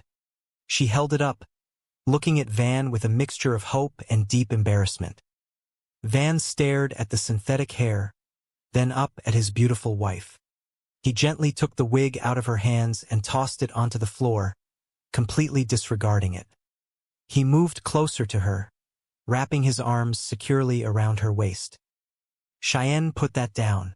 Listen to me, Van said, his voice lowering into a gentle, intimate register that he reserved only for her. I think it is a good thing that when I look at you, I do not see the beautiful girl with the killer body. I see my wife. Cheyenne's breath hitched softly in her throat. The lingering doubt in her heart began to melt away under the warmth of his steady gaze. And I am attracted to her whether she is all dressed up, ready to go out, or just sitting on the couch wearing those washed-up flannel pajamas. Van continued, his words slow, deliberate, and fiercely honest. Cheyenne felt a hot tear prick the corner of her eye, but it was a tear of profound relief and overwhelming love. Really? Yeah, Van nodded, pressing a soft kiss to her forehead. You are beautiful to me because of who you are. Cheyenne leaned her head against his chest, listening to the steady, comforting rhythm of his heartbeat. All the stress, the jealousy, and the frantic need to prove herself vanished entirely. She felt safe, cherished, and perfectly content in her own skin. Ah, I feel kind of stupid, Cheyenne whispered, a small, genuine laugh escaping her lips. Van smiled, resting his chin on the top of her head. That is also who you are, and I love it. He stood up suddenly, pulling her up with him. He took her hand, his eyes sparkling with a familiar, mischievous light. Come on, you. Where are we going? Cheyenne asked, a brilliant smile spreading across her face. Oh, we are going upstairs, Van announced confidently, leading her toward the hallway. Cheyenne stopped, pulling back playfully on his hand, raising a perfectly sculpted eyebrow. Hold on. I thought you did not want me to leave you alone. Van turned back to her, a slow, incredibly charming grin spreading across his face. Sometimes I want to feel new pretty. Cheyenne laughed, a bright, happy sound that echoed warmly down the hallway. She squeezed his hand tightly, following him out of the room. Downstairs, the chaotic, loud, and relentlessly dramatic family continued to bicker, eat, and love one another in their own incredibly complicated way. But up here, in the quiet warmth of their shared space, everything was perfectly, wonderfully right. The storm of insecurity had passed, leaving behind a deeper, stronger foundation of absolute acceptance and enduring love. The morning sun filtered through the kitchen windows, casting long, golden shadows across a room that had recently been stripped bare of all its edible provisions. The silence of the house was heavily contrasted by the palpable tension between the two young men standing in front of the open refrigerator. They stared into the desolate cooling appliance, their faces illuminated by its harsh, unforgiving light. That woman is out of control, Ben whispered, his eyes scanning the empty shelves where a half-eaten block of cheddar cheese and 3 yogurts had resided just hours prior. He shook his head, closing the refrigerator door with a soft, defeated thud. She is like a locust. She has eaten everything in the house. Van, standing beside him, crossed his arms over his chest. He gestured dramatically toward the dining table. She has eaten everything in Mr. H's house. Look, even the salt and pepper shakers are empty. I do not even know how someone eats salt and pepper straight, but she managed it. Van looked at Ben, his expression a mixture of awe and profound concern. Why do you not just tell her she has eaten too much? You tell her. Ben took a step back, holding his hands up defensively. No, you tell her. I am not getting in the middle of that tornado. Rock, paper, scissors, Van challenged, holding his right fist out, his eyes narrowing with competitive fire. Ben sighed, already feeling the heavy weight of inevitable defeat. Van, you know you are going to lose. Not this time, Van insisted, his confidence completely unearned but thoroughly endearing. 1, 2, 3. They threw their hands down simultaneously. Ben presented a flat hand for paper. Van held out 2 fingers for scissors. Dang it, Ben exclaimed, dropping his head in frustration. How do you always beat me? Van grinned, a beacon of simple, unbothered pride. Because you always pick scissors. Ben looked at his own hand, realizing he had, in fact, played paper, but Van's internal logic was a labyrinth no one could navigate. Of course I do, Ben muttered, giving up on correcting him. It is my system, so you will tell her? Van S' smile vanished instantly. The reality of the task crashed down upon his broad shoulders. Yeah, fine, he said weakly, before his courage completely evaporated. No, I do not want to. He grabbed Ben's sleeve. You tell her. Come on, you tell her. Please, please, please. No, Van, why should I tell her? Van let go of the sleeve and looked around as if searching for an excuse hidden in the wallpaper. Because girls can say that kind of stuff without having to fanning herself with her hand. I am sweating. Jordan patted Barbara Jean's shoulder, signaling the end of the warm-up. Okay. Oh wow. Time for some weightlifting. Oh, good. Reba breathed a heavy sigh of relief. That is enough of that stretching. Hello. Okay. Jordan clapped his hands together, his energy infectious. Knock this out. Yeah, okay. All right. After watching them lift weights for another 10 minutes, observing Jordan's hands guiding Barbara Jean's posture, Reba had seen enough. The evidence was overwhelming, and she felt a deep sense of dread pooling in her stomach. She had to report back to Brock. You know, I think I have seen enough. Reba announced, taking a step backward toward the exit. So, what do you think? Barbara Jean asked, dropping a small dumbbell and jogging over to Reba, completely unaware of the internal crisis her friend was experiencing. You have any interest in getting a personal trainer? Reba looked at Jordan, then back at Barbara Jean. Only if he takes me out to dinner first. Are you sure, Reba? Barbara Jean asked earnestly, placing a hand on Reba's arm. Seriously, this is one of the best relationships I have ever had. The word relationships echoed in Reba's mind like a loud alarm bell. She took another step back. Oh, I think Jordan has his hands full with you. Oh, you are a beginner, Reba? Barbara Jean reassured her, misinterpreting Reba's hesitation. You will start with Dot. Yep. This is Reba. She seems a little tense. I would spend some extra time on the stretching. A massive, incredibly muscular woman with intense eyes stepped out from behind a weight rack. She looked like she could lift a small car over her head without breaking a sweat. Hey! Dot grunted, pointing a thick finger at the floor mat. Get down there. Reba let out a tiny squeak of terror, turned on her heel, and practically sprinted out of the gym. An hour later, Reba was back in her own living room, pacing the floor. Brock was sitting on the edge of the sofa, chewing on his thumbnail, his leg bouncing up and down in nervous anticipation. So, did you see him? Brock demanded the second Reba walked through the front door. What is he like? Is he little? Could I take him? Reba threw her keys onto the side table and collapsed into an armchair, looking exhausted. He is big, but he is not as big as Dot. Brock frowned, confused. So, what do you think? Is there something going on there? Reba rubbed her face with her hands, taking a deep, shuddering breath. Look, Brock. I was hoping that I could go down to the gym and check things out and come back and tell you that there is nothing to worry about. But that is it. Brock stood up quickly, his face turning pale. Reba, come on. Okay, Reba confessed, her voice filled with reluctance. I do not know if they are having an affair or not, but if they keep working out like that, they might be having a baby. Brock staggered backward, completely devastated by the confirmation of his worst fears. Man, I knew there was something going on. Before the heavy reality of the situation could fully sink in, the front door swung open.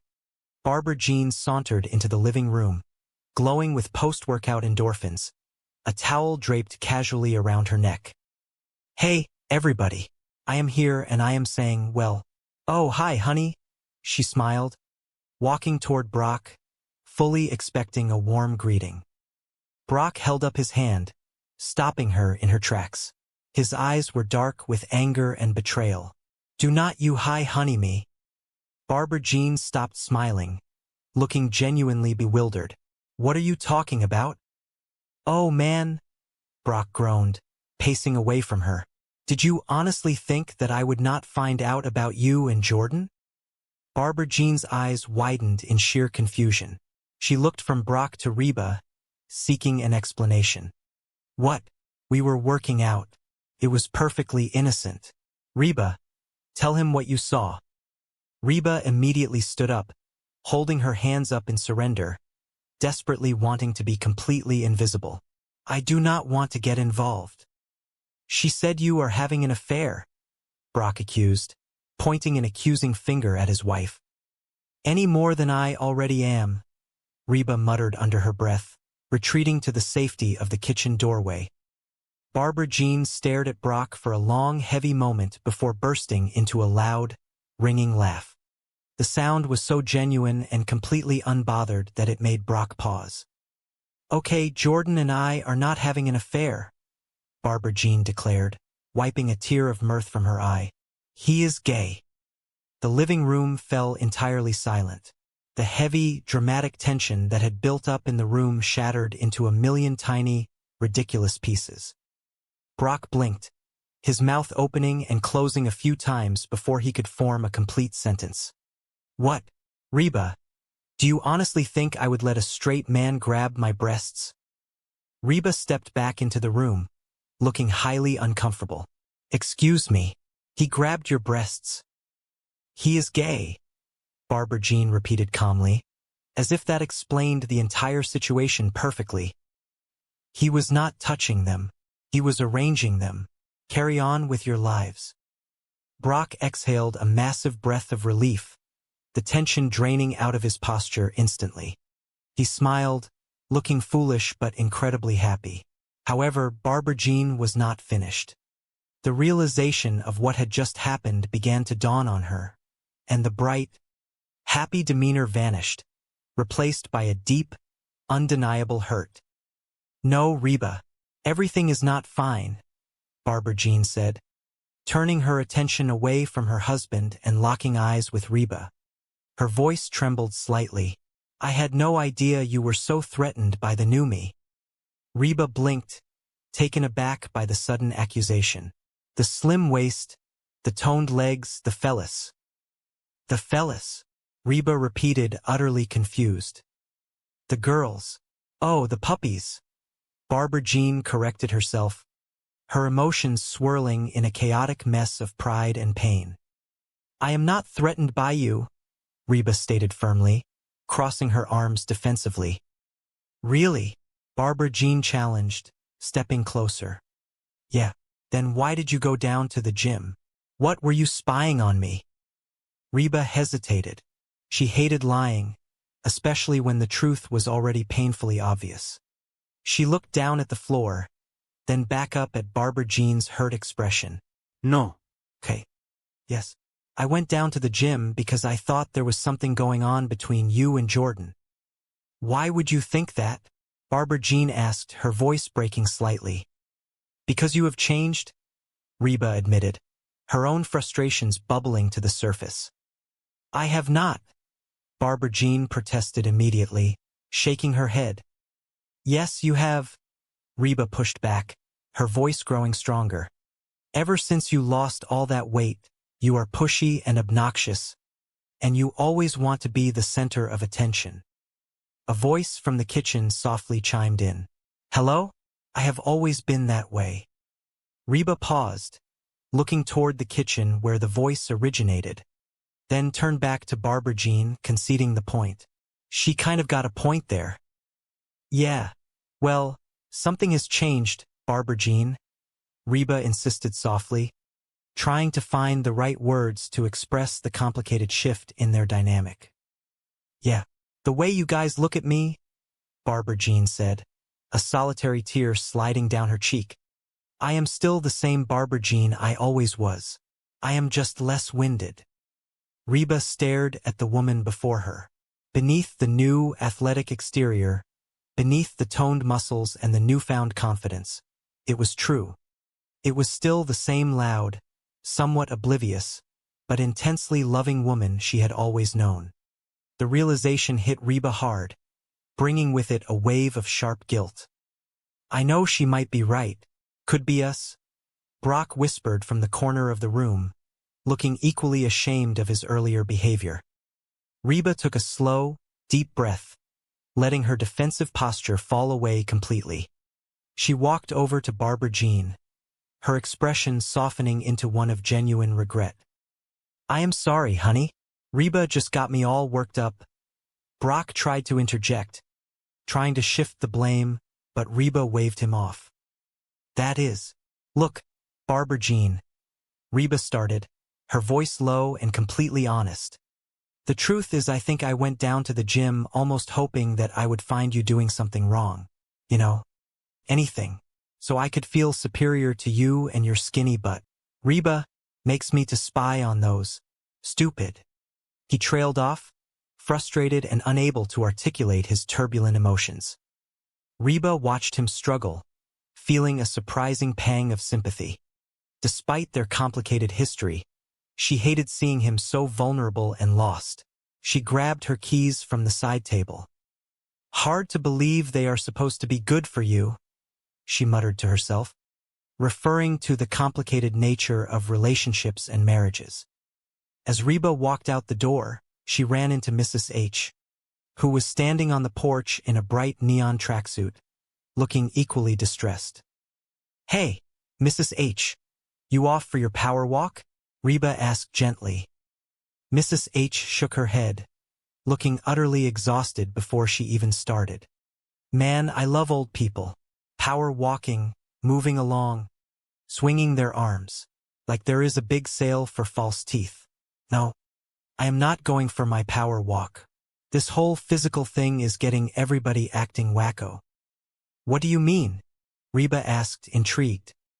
"Well, your dad thinks that the guy who gave Barbara Jean her new body is wanting to take a forespin. He probably does."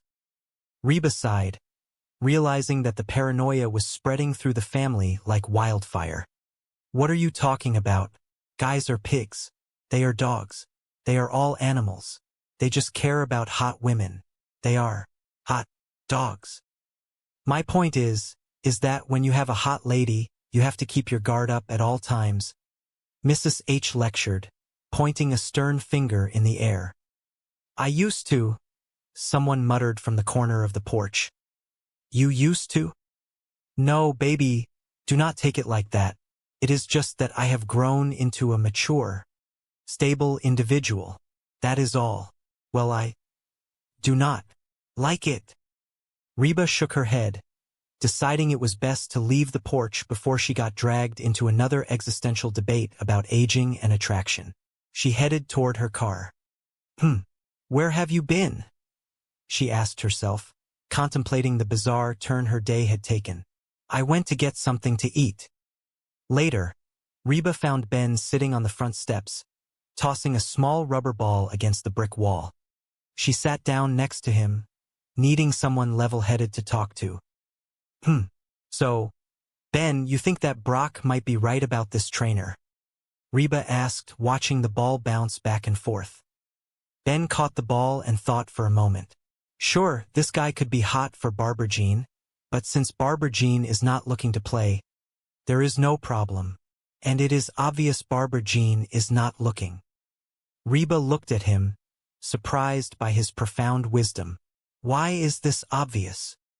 "2 reasons," Ben stated matter-of-factly, holding up his fingers. "Number 1, Barbara Jean is not good at keeping secrets. And number 2, she thinks of you as her best friend. If she were fooling around with this guy, she would be constantly talking about him to you. Heck, she would probably even want you to meet him." Reba's eyes widened as the realization hit her like a ton of bricks. Barbara Jean had literally begged her to meet Jordan just a few hours ago. She had called him her boyfriend by mistake. Ben's logic, intended to be reassuring, suddenly felt like a massive red flag waving directly in her face. Reba stood up so fast that Ben dropped his rubber ball. "Meet him? Oh, where are you going?" Ben called out, startled by her sudden movement. "Go down to the gym with the rest of the wackos," Reba declared, marching toward her car with a newfound sense of mission. "All right," Ben called after her. "Well, keep those arms a-swinging." The atmosphere inside the local fitness center was a stark contrast to the comfortable, slightly messy reality of Reba's home. The air smelled of expensive citrus cleaner and concentrated sweat. Loud, rhythmic electronic music pulsed through the massive speakers, vibrating the highly polished wooden floors. Everywhere Reba looked, there were incredibly fit, beautiful people lifting heavy pieces of metal, running on treadmills and stretching their bodies into impossible shapes. The sheer intimidation factor of the room was overwhelming. Reba stood near the entrance, feeling entirely out of place in her casual denim jeans and loose cotton shirt. She awkwardly tried to blend in, hiding behind a large potted fern near the reception desk.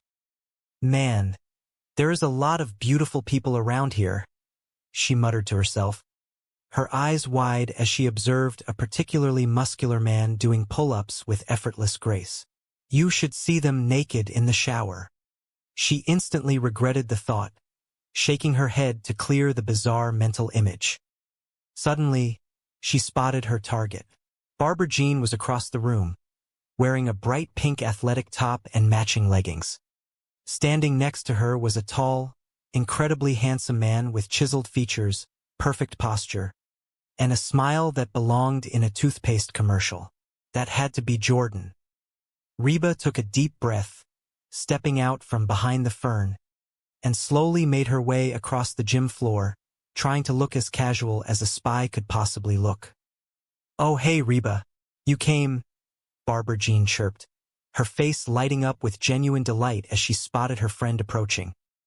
"Yeah," Reba replied cautiously, her eyes darting between Barbara Jean and the handsome trainer. "Hey, Jordan," the man said, stepping forward with a dazzling, impossibly bright smile. He extended a firm, calloused hand. "Hey," Reba replied, shaking his hand, instantly feeling the strength in his grip. "Ready to start, Barbara Jean?" Jordan asked, his voice smooth and deeply encouraging. Yeah, Barbara Jean agreed eagerly. Jordan looked Barbara Jean up and down, nodding in professional approval. "Hey, you look great in that outfit." Barbara Jean beamed, placing a hand on her hip.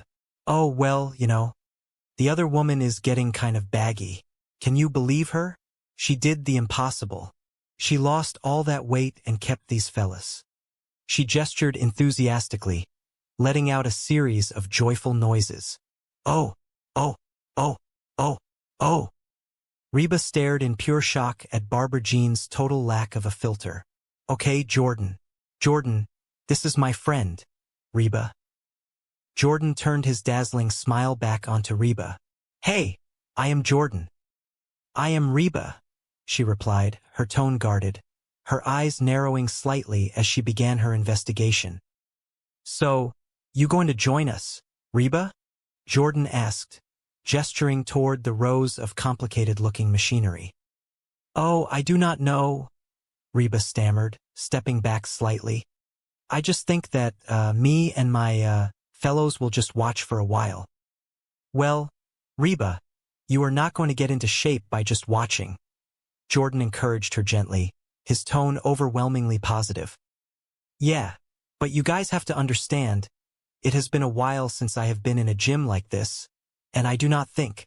Reba started to protest, but Jordan was already guiding Barbara Jean toward a set of blue exercise mats on the floor.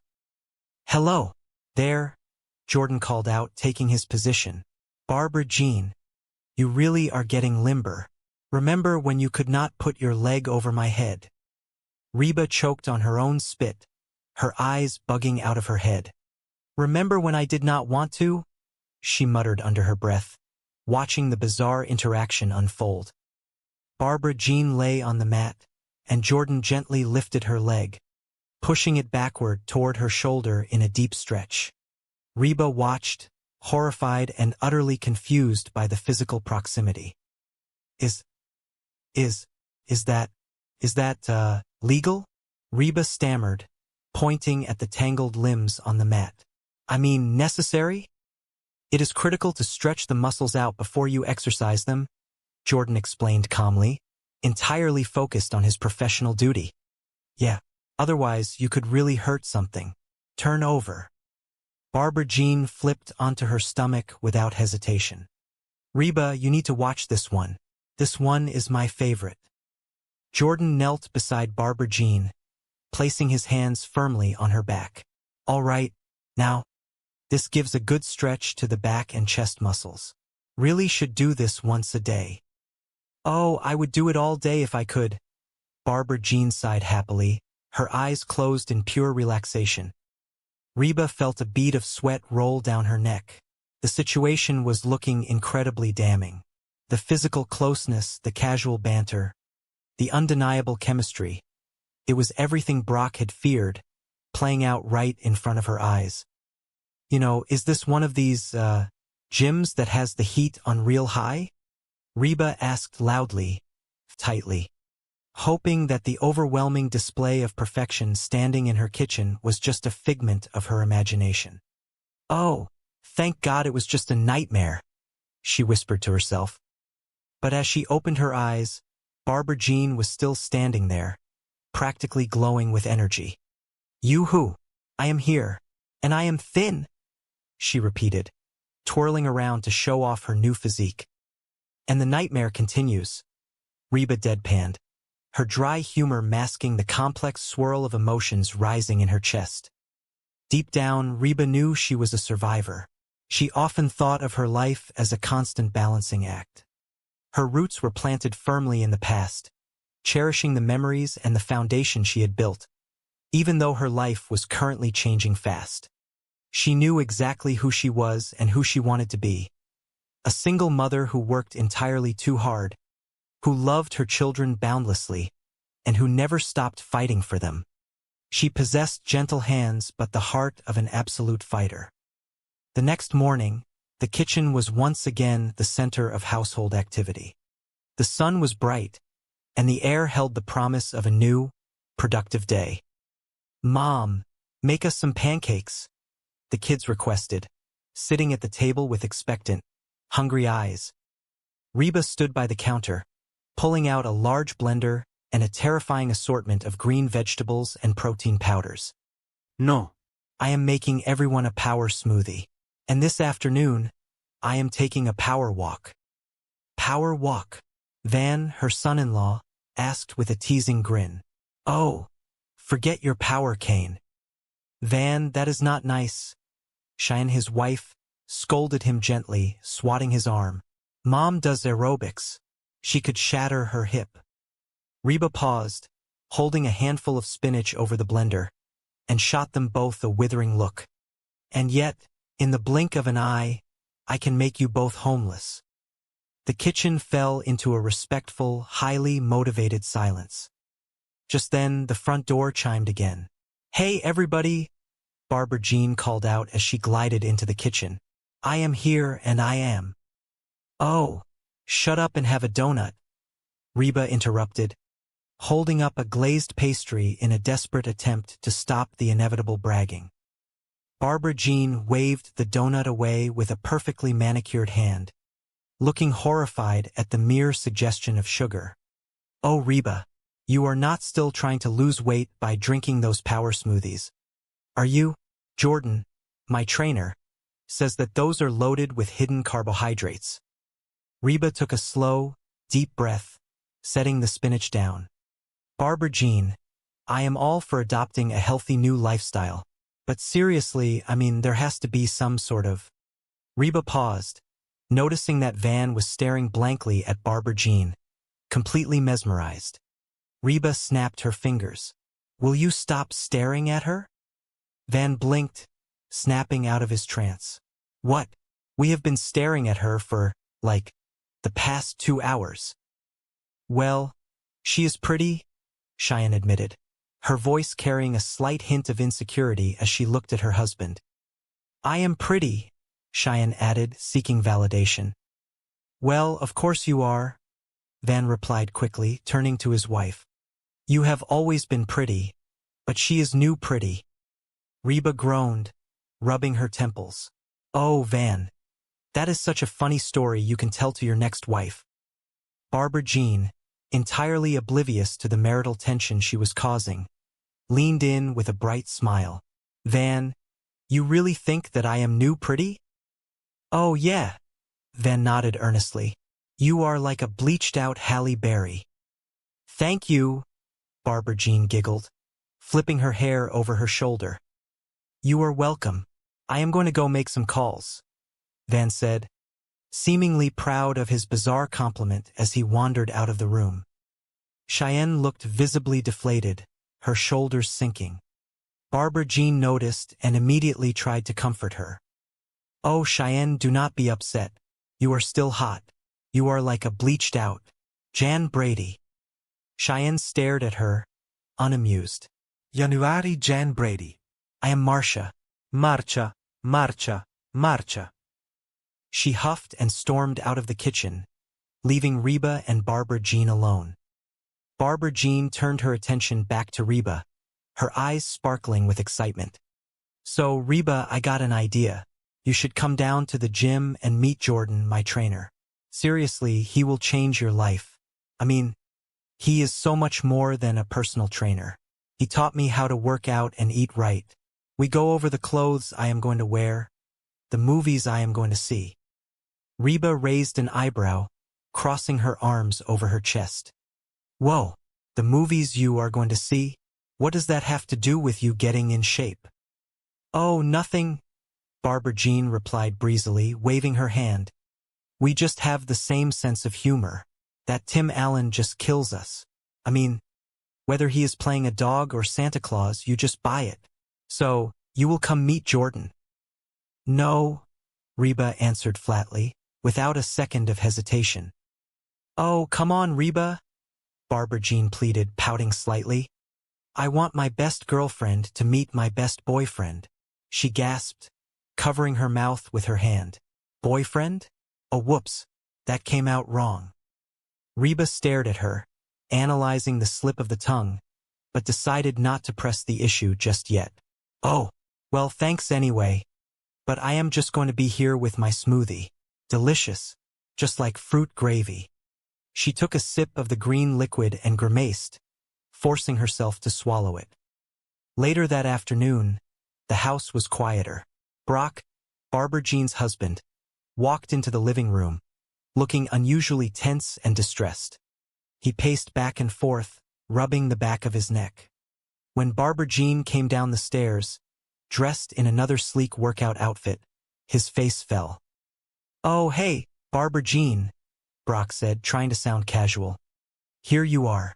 Listen, how would you like to go out and grab a quick lunch? Just the two of us.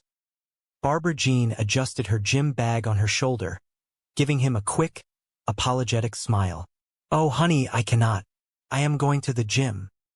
Well, cannot you skip it just this once? Brock pleaded, stepping closer. Come on. I will take you to that romantic French place you like so much. Barbara Jean looked genuinely tempted for a fraction of a second before shaking her head firmly. Really? Skip the gym and eat French food? No confondu, brah. She blew him a quick kiss and hurried out the front door, leaving Brock standing alone in the living room, looking utterly defeated. Reba walked into the room just in time to see the door close. Brock turned to her, his expression a mixture of anger and deep insecurity. Man, she blew me off again, Brock complained, his voice tight. All she wants to do is go down to the gym and spend time with Jordan, her trainer. Exactly. Frankly, I like the new but the new attitude not so much. Reba sighed, sitting down on the sofa. Oh, that is really funny coming from the old butt. Brock ignored the jab, his mind racing with suspicious thoughts. Jordan is so great. Jordan is so toned and funny. Well, I have got news for you. Nobody is toned and funny. Brock, you are overreacting, Reba said, trying to be the voice of reason, even though she harbored her own doubts about Barbara Jean's strange behavior. Oh, really? Brock challenged, his voice rising in panic. Yeah, I think she might be having an affair with this guy. Barbara Jean with her trainer? I mean, sure, he is probably a better man than I am, better looking and younger. But that is it. Reba, I need you to help me out. Reba looked at him cautiously. Help you out how? I want you to go down to the gym and see if there is anything going on, Brock demanded, his eyes pleading with her. You know, spy on him for me. Reba immediately stood up, shaking her head vigorously. No way, you know. Barbara Jean may have a long list of faults, and I have that list if you need a copy. But she is nothing if not faithful. Yeah, right? Brock scoffed, pacing the room again. Up until now. But now that she is thin and hot, she has all kinds of options. Look, Brock, if it is worrying you that much, be honest with her. Tell her how you feel. Tell her that you just need a hug every now and then. Brock stopped pacing and stared at Reba as if she had grown a second head. Oh, now there is a great idea. See? Why, since my competition is a macho, muscular dude, I should go the other way and appear all weak and whiny. Your solutions are ridiculous. While the boys bickered, Cheyenne walked out of the master bedroom, wearing a completely different outfit and a bright, unusual hairpiece. Hey, honey. Hey, baby. I need to talk to you, she called to Van. Oh, honey, I just got the television, Van complained, turning around. His jaw dropped when he saw her. Well, I started thinking that maybe you do not think of me as new pretty because I do not do enough to keep your interest. Cheyenne confessed, nervously touching the edge of the artificial hair. No, honey, you are way hot, Van said quickly, his eyes wide. Guilty. But anyway, Cheyenne continued, ignoring him. I thought that maybe I should, change my look every now and then just to keep things fresh. So I bought a wig. Cheyenne, put that down, Van said softly, his playful demeanor vanishing. He walked over to her and gently took her hands. Listen to me. I think it is a good thing that when I look at you, I do not see the beautiful girl with the killer body. I see my wife. And I am attracted to her whether she is all dressed up, ready to go out, or just sitting on the couch wearing those washed-up flannel pajamas. Really? Cheyenne asked, her voice trembling slightly. Yeah, Van smiled, brushing a stray piece of natural hair behind her ear. You are beautiful to me because of who you are. Ah, Cheyenne smiled warmly, leaning into him. I feel kind of stupid. That is also who you are, Van teased gently, kissing her forehead. And I love it. Come on, you. Where are we going? Cheyenne asked, as Van gently took her hand and led her down the hallway. Oh, we are going upstairs. Hold on. I thought you did not want me to leave you alone. Sometimes I want to feel new pretty. The house finally settled into a peaceful quiet, the chaos of the day resolving into a deep, comforting understanding that true beauty and love resided far beyond the surface. The morning sun filtered through the large glass windows of the kitchen, casting a warm and inviting golden glow across the smooth granite countertops. It was a typical day in the household, filled with the familiar sounds of a bustling family, yet a distinct sense of mild chaos hung in the air. The cupboards, usually brimming with an assortment of snacks, cereals, and baked goods, stood barren. The refrigerator, an appliance that typically served as a sanctuary of endless culinary possibilities, echoed with emptiness. Someone stood by the kitchen island, crossing their arms and staring in utter disbelief at the desolate state of the pantry. They shook their head, letting out a heavy sigh of exasperation. That woman is out of control, they muttered, their voice laced with a mixture of annoyance and sheer awe. She is like a locust. She has eaten everything in the house. She has eaten everything in Mr. H's house. Look, even the salt and pepper shakers are empty. It was a true statement. The small glass shakers that sat neatly in the center of the wooden dining table had been wiped completely clean of their contents. The sheer volume of food that had disappeared overnight was nothing short of a biological mystery. A younger voice chimed in from across the room, carrying the casual indifference of youth.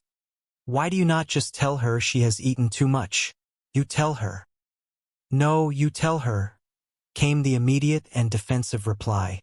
The tension in the kitchen was palpable, yet it was the kind of tension that only exists within a family that deeply loves one another despite their constant bickering. It was a standoff, and neither side was willing to be the one to break the bad news to the ravenous guest. Rock, paper, scissors, the younger voice proposed, holding up a clenched fist, ready to settle the dispute in the most ancient and honorable way known to siblings. Ben, you know you are going to lose, the older sibling warned with a confident smirk, leaning against the counter. Not this time, Ben replied, his eyes narrowing in fierce determination.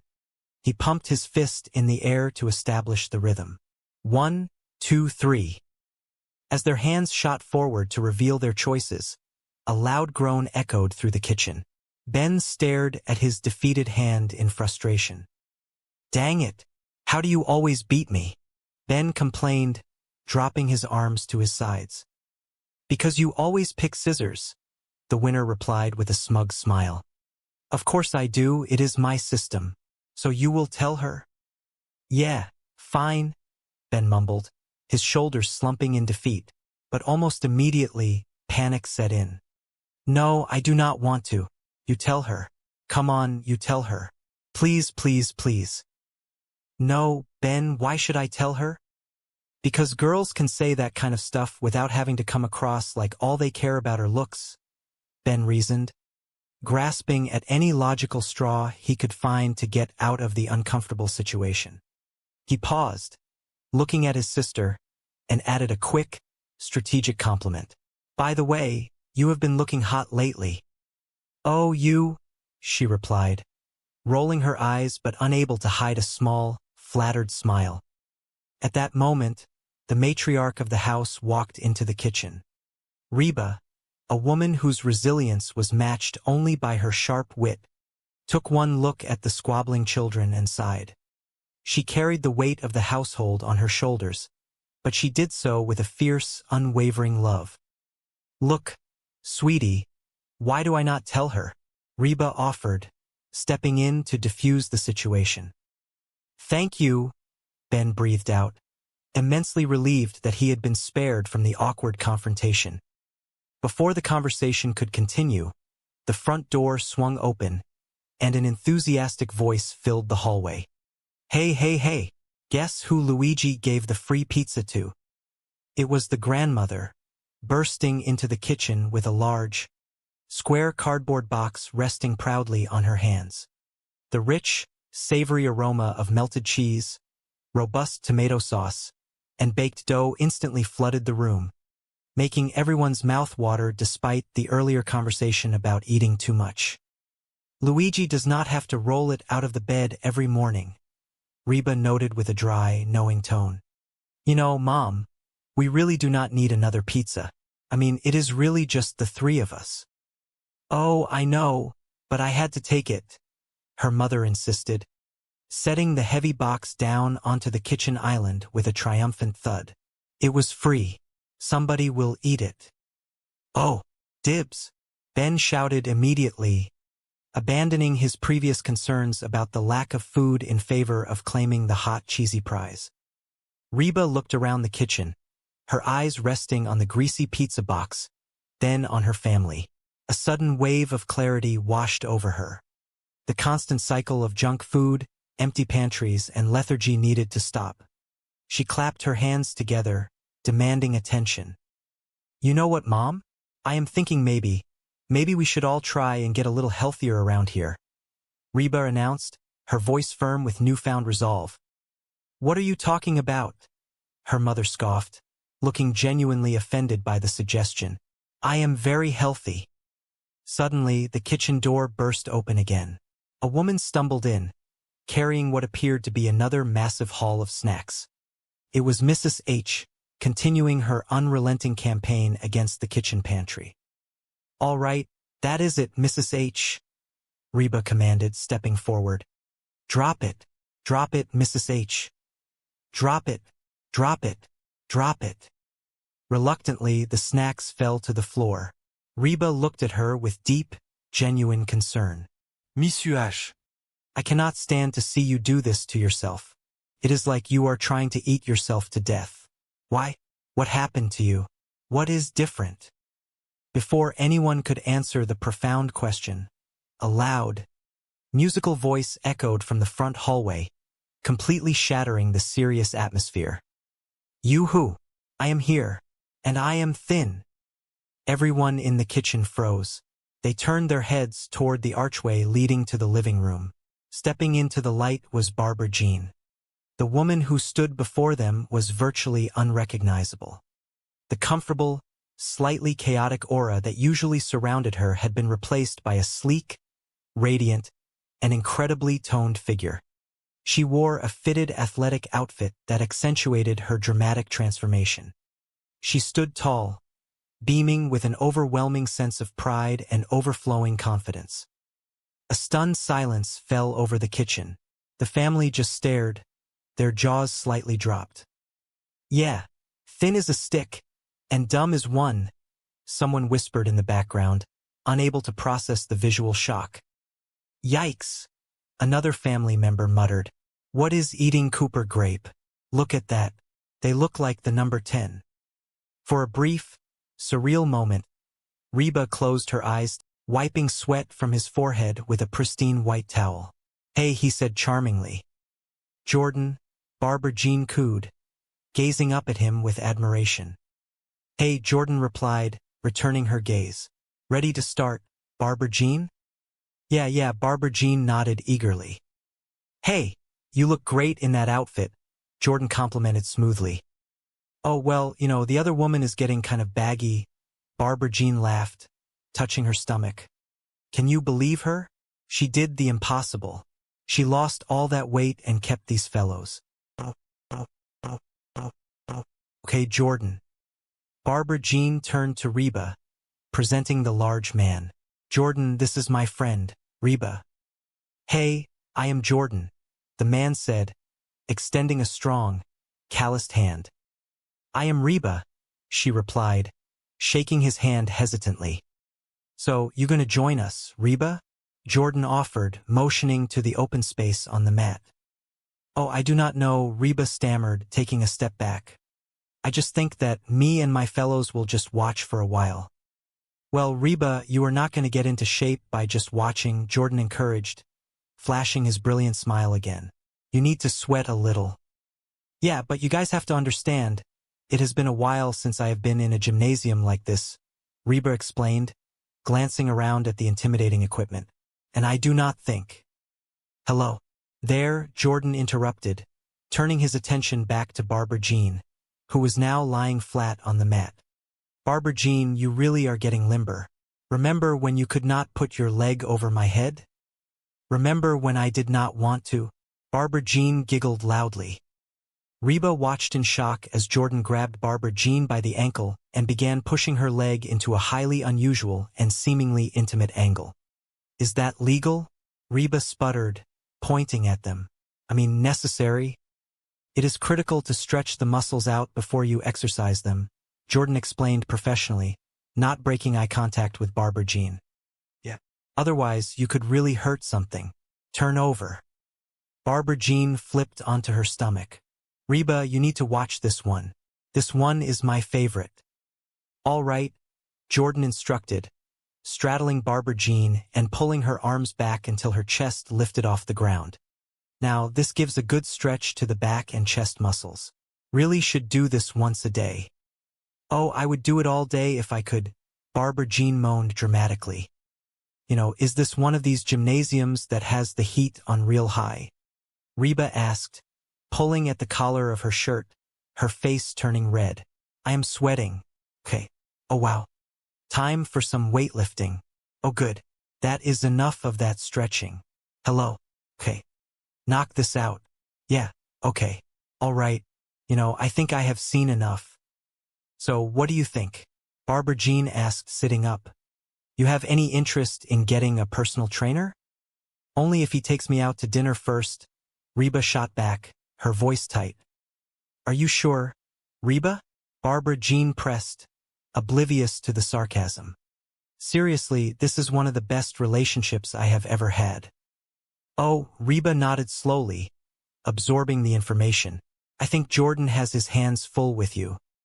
"Oh, you are a beginner, Reba," Barbara Jean concluded happily. "You will start with dot. "Yeah," a booming voice echoed across the room. A massive, intensely muscular woman strode over, cracking her neck side to side. "This is Reba," Barbara Jean introduced them. "She seems a little tense. I would spend some extra time on the stretching." "Hey," Dot growled, pointing a thick finger at the floor. "Get down there." An hour later, Reba returned to her house, looking disheveled and completely exhausted. Brock was waiting in the living room, pacing exactly as he had been before she left. "So, did you see him?" Brock demanded the moment the door closed. "What is he like? Is he little? Could I take him?" "He is big," Reba gasped, leaning against the wall for support. "But he is not as big as Dot." "So, what do you think?" Brock pressed, stepping closer. "Is there something going on there?" "Look, Brock," Reba started, holding up a weary hand. "I was hoping that I could go down to the gymnasium and check things out and come back and tell you that there is nothing to worry about. But—" "That is it," Brock interrupted, a look of vindication washing over his face. Reba, come on, Reba muttered, trying to collect her thoughts. Okay. I do not know if they are having an affair or not, but if they keep working out like that, they might be having a baby. Man, I knew there was something going on, Brock shouted, pacing fiercely again. The door opened, and Barbara Jean walked in, glowing with post-workout energy. Hey, everybody. I am here and I am saying, well. Oh, hi, honey, Brock said, his voice dripping with artificial sweetness. Do not you hi honey me, Barbara Jean replied sharply, immediately sensing the tension.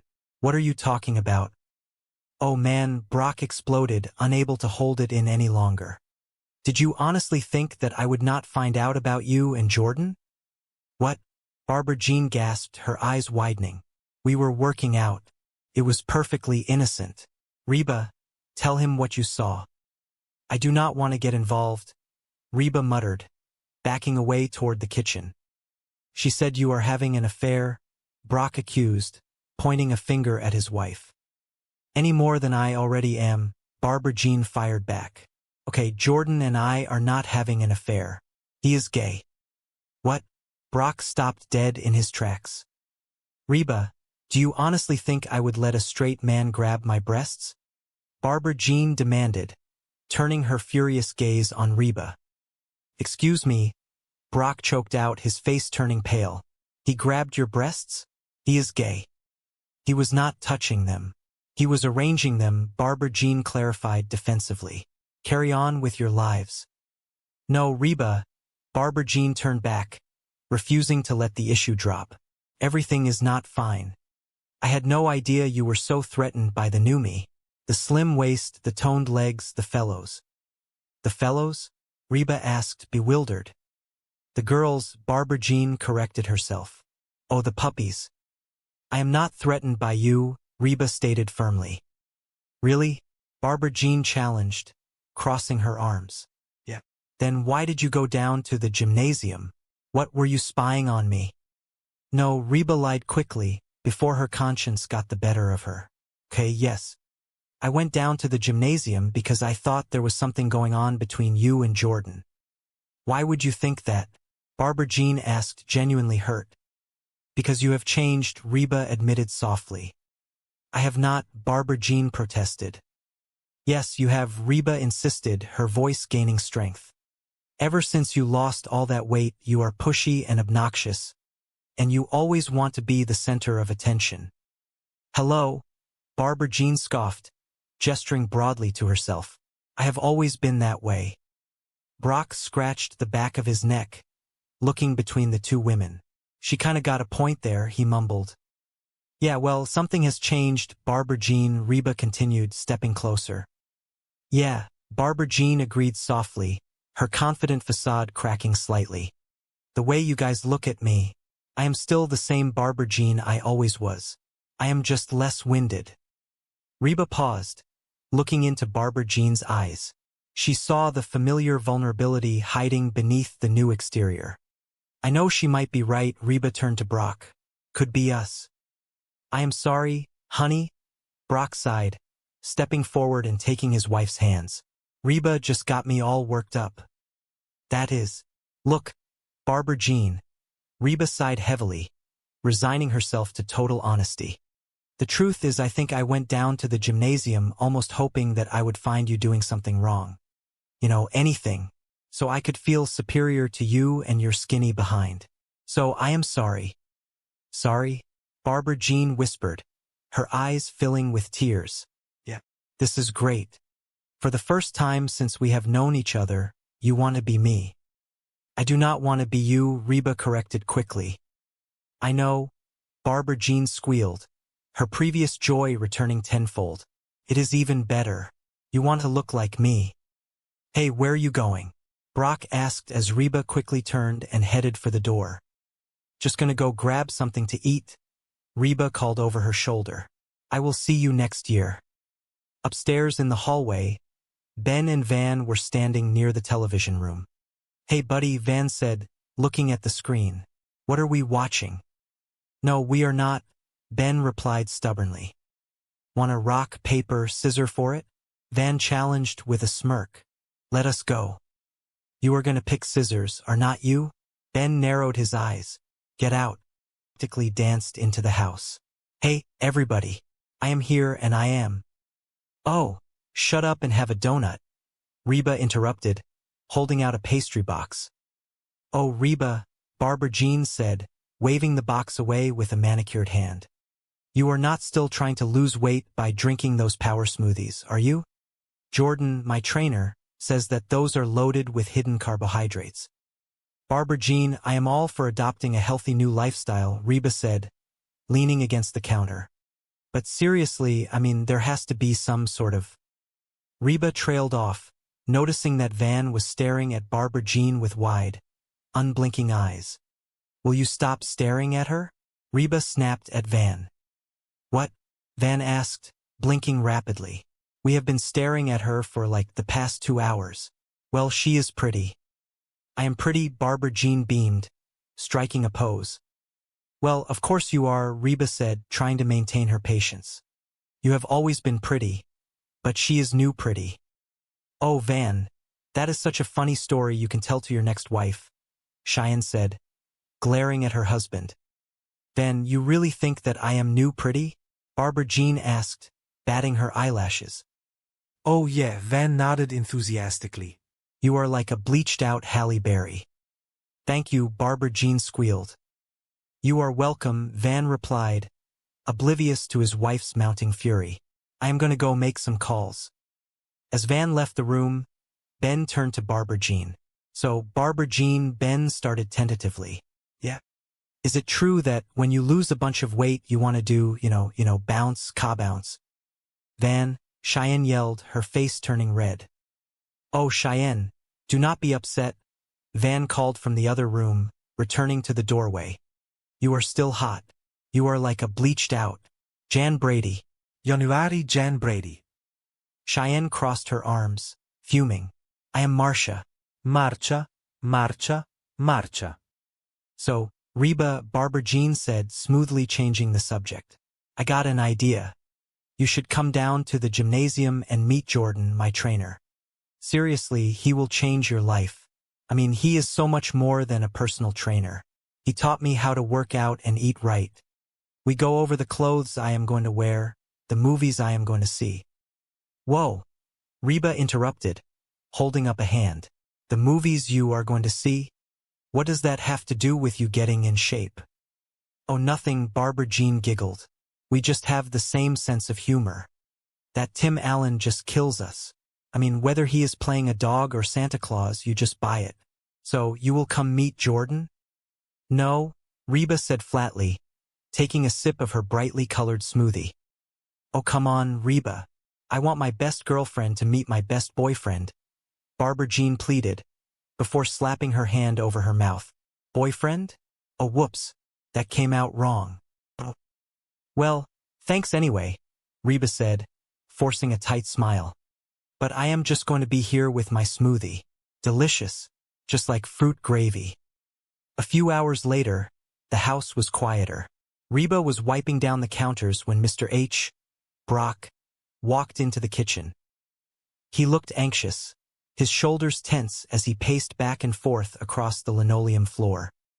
Oh, hey, Barbara Jean, Brock said out loud, practicing a conversation to himself. Here you are. Listen, how would you like to go out and grab a quick lunch? Just the two of us? Oh, honey, I cannot. I am going to the gymnasium. Well, cannot you skip it just this once? Come on. I will take you to that romantic French place you like so much. Really? Skip the gymnasium and eat French food? No confondu, brah. Brock stopped pacing and slammed his hand on the counter. Man, she blew me off again. All she wants to do is go down to the gymnasium and spend time with Jordan. Her trainer. Exactly. Frankly, I like the new behind, but the new attitude not so much. Oh, that is really funny coming from the old behind, Reba commented dryly from across the room.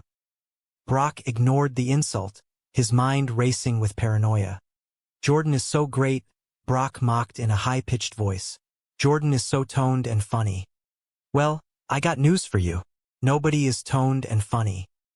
Brock, you are overreacting, Reba sighed, putting her cleaning cloth down. Oh, really? Brock challenged. Yeah, I think she might be having an affair with this guy. Barbara Jean with her trainer? I mean, sure, he is probably a better man than you are, better looking and younger. But that is it, Brock interrupted desperately. Reba, I need you to help me out. I want you to go down to the gymnasium and see if there is anything going on. You know, spy on him for me. No way, Reba refused immediately, shaking her head. You know, Barbara Jean may have a long list of faults, and I have that list if you need a copy. But she is nothing if not faithful.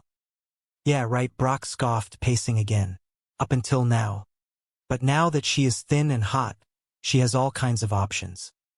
Look, Brock, if it is worrying you that much, be honest with her, Reba advised gently. Tell her how you feel. Tell her that you just need a hug every now and then. Oh, now, there is a great idea, Brock said sarcastically. See? Why, since my competition is a macho, muscular dude, I should go the other way and appear all weak and whiny. Your solutions are ridiculous, Reba. Makes me to spy on those stupid. Brock stormed out of the kitchen, leaving Reba alone with her thoughts. She poured the rest of her smoothie into the sink, murmuring, hard to believe they are supposed to be good for you. Later that afternoon, Reba stepped out onto the front porch, determined to go for her power walk. She found Van sitting on the steps, staring blankly ahead. Hey, Mrs. H, you off for your power walk? Van asked, looking up at her. Man, I love old people. Power walking, moving along, swinging their arms, like there is a big sale for false teeth. No, I am not going for my power walk, Reba said, sitting down next to him. This whole physical thing is getting everybody acting wacko. What do you mean? Van asked, shifting to face her. Well, your father thinks that the guy who gave Barbara Jean her new body is wanting to take a four-spin, Reba explained carefully. He probably does, Van nodded solemnly. What are you talking about? Reba asked, surprised by his certainty. Guys are pigs. They are dogs.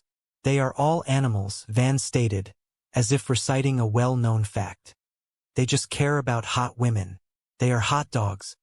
My point is that when you got a hot lady, you have got to keep your guard up at all times. I used to. You used to? Reba repeated, her protective instincts flaring up. No, baby, do not take it like that, Van quickly backpedaled, holding his hands up. It is just that I have grown into a mature, stable individual. That is all. Well, I do not like it, Reba grumbled, looking away. Just then, Cheyenne walked out onto the porch. Where have you been? She asked Van suspiciously. I went to get something to eat, Van replied innocently. Cheyenne hummed, sitting down on the other side of Reba. So, Ben, you think that Brock might be right about this trainer? Sure, this guy could be hot for Barbara Jean, Reba reasoned, looking out over the front lawn. But since Barbara Jean is not looking to play, there is no problem. And it is obvious Barbara Jean is not looking. Why is this obvious? Cheyenne asked. 2 reasons, Reba explained, holding up 2 fingers. Barbara Jean is not good at keeping secrets, and she thinks of you as her best friend. If she were fooling around with this guy, she would be constantly talking about him to you. Heck, she would probably even want you to meet him. Meet him? Reba stood up abruptly, a sudden realization hitting her. Where are you going? Van asked, looking confused. Go down to the gymnasium with the rest of the wackos, Reba declared, marching down the steps. All right, Van called after her. Well, keep those arms a-swinging. The atmosphere inside the health club was overwhelming. Neon lights reflected off walls of mirrors, and the air thumped with the heavy bass of energetic dance music. People in tight, brightly colored clothing moved constantly, lifting heavy metal plates and running on moving belts. Reba walked cautiously through the rows of machines, feeling entirely out of place in her loose sweatshirt and comfortable walking shoes. Oh hey Reba, you came, a familiar, overly cheerful voice called out. Reba turned to see Barbara Jean waving excitedly from a padded mat area. Yeah, Reba replied, walking over. Man, there are a lot of beautiful people around here. You should see them naked in the shower. A tall, incredibly muscular man with a brilliant smile stepped forward. Routine burned into her brain. She had seen enough. Brock was right. Something wildly inappropriate was happening here. You know, I think I have seen enough, Reba announced, turning to leave. Barbara Jean sat up on the bench, looking disappointed. So, what do you think? You have any interest in getting a personal trainer? Only if he takes me out to dinner first, Reba muttered under her breath. Are you sure, Reba? Barbara Jean pressed, completely missing the sarcasm. Seriously, this is one of the best relationships I have ever had. Reba stopped in her tracks, staring at Barbara Jean. The word relationship echoed in the busy gym. Oh, I think Jordan has his hands full with you. Oh, you are a beginner, Reba? Barbara Jean continued unfazed. You will start with ... Yeah. This is Reba. She seems a little tense. I would spend some extra time on the stretching. Reba turned her head and saw a woman approaching who looked like she could easily bench press a small car. The woman glared at Reba, cracking her knuckles menacingly. Hey!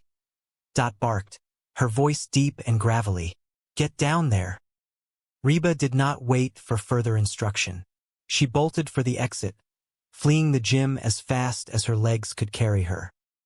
Back at the house, Brock was pacing a trench into the living room rug. When the front door finally flew open, he practically pounced on Reba. So, did you see him? Brock demanded, his voice high and tight. What is he like? Is he little? Could I take him? Reba leaned against the doorframe, trying to catch her breath. She looked at Brock, her expression grave. He is big, but he is not as big as . Brock frowned, completely lost. So, what do you think? Is there something going on there? Reba walked into the living room, collapsing onto the sofa. Look, Brock. I was hoping that I could go down to the gym and check things out and come back and tell you that there is nothing to worry about. But Brock's face fell. He looked completely devastated. That is it. Reba, come on, Brock pleaded, needing more information. Reba took a deep breath, trying to find a delicate way to phrase what she had witnessed. Okay, I do not know if they are having an affair or not, but if they keep working out like that, they might be having a baby. Brock staggered backward as if he had been physically struck. Man, I knew there was something going on. Before Reba could offer any comfort, the front door opened again. It was Barbara Jean, fresh from the gym, her face glowing, carrying a gym bag slung over her shoulder. Hey, everybody, Barbara Jean announced brightly. I am here, and I am saying well. Oh, hi, honey, Brock said, his voice laced with absolute acid. Barbara Jean stopped, her smile faltering. Do not you hi honey me. What are you talking about? Brock crossed his arms, his posture rigid with anger and betrayal. Oh man, did you honestly think that I would not find out about you and Jordan? Barbara Jean looked genuinely bewildered. What? We were working out. It was perfectly innocent. She turned to Reba, desperately seeking an ally. Reba, tell him what you saw. Reba held her hands up, sinking deeper into the sofa. I do not want to get involved. She said you are having an affair, Brock stated flatly. Barbara Jean gasped, pressing a hand to her chest. Any more than I already am. She looked between Brock and Reba, a sudden realization dawning on her. She let out a short, incredulous laugh.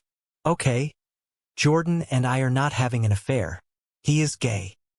The room fell absolutely, stunningly silent. Brock blinked, his righteous anger evaporating instantly, replaced by profound confusion. What? Barbara Jean looked at Reba, her expression turning into one of sheer exasperation. Reba, Do you honestly think I would let a straight man grab my breasts? Reba sat up straight, pointing an accusatory finger. Excuse me, he grabbed your breasts. He is gay, Barbara Jean reiterated, as if that explained everything perfectly. He was not touching them. He was arranging them. Carry on with your lives. She turned on her heel and started to walk toward the stairs. No, Reba. Barbara Jean stopped and turned back around, her voice trembling slightly. The bouncy, oblivious facade had dropped, revealing genuine hurt. Everything is not fine. I had no idea you were so threatened by the new me. The slim waist, the toned legs, the phallus. She gestured downward. The phallus? The girls. Oh, the puppies. Reba stood up, her own defenses rising rapidly to the surface.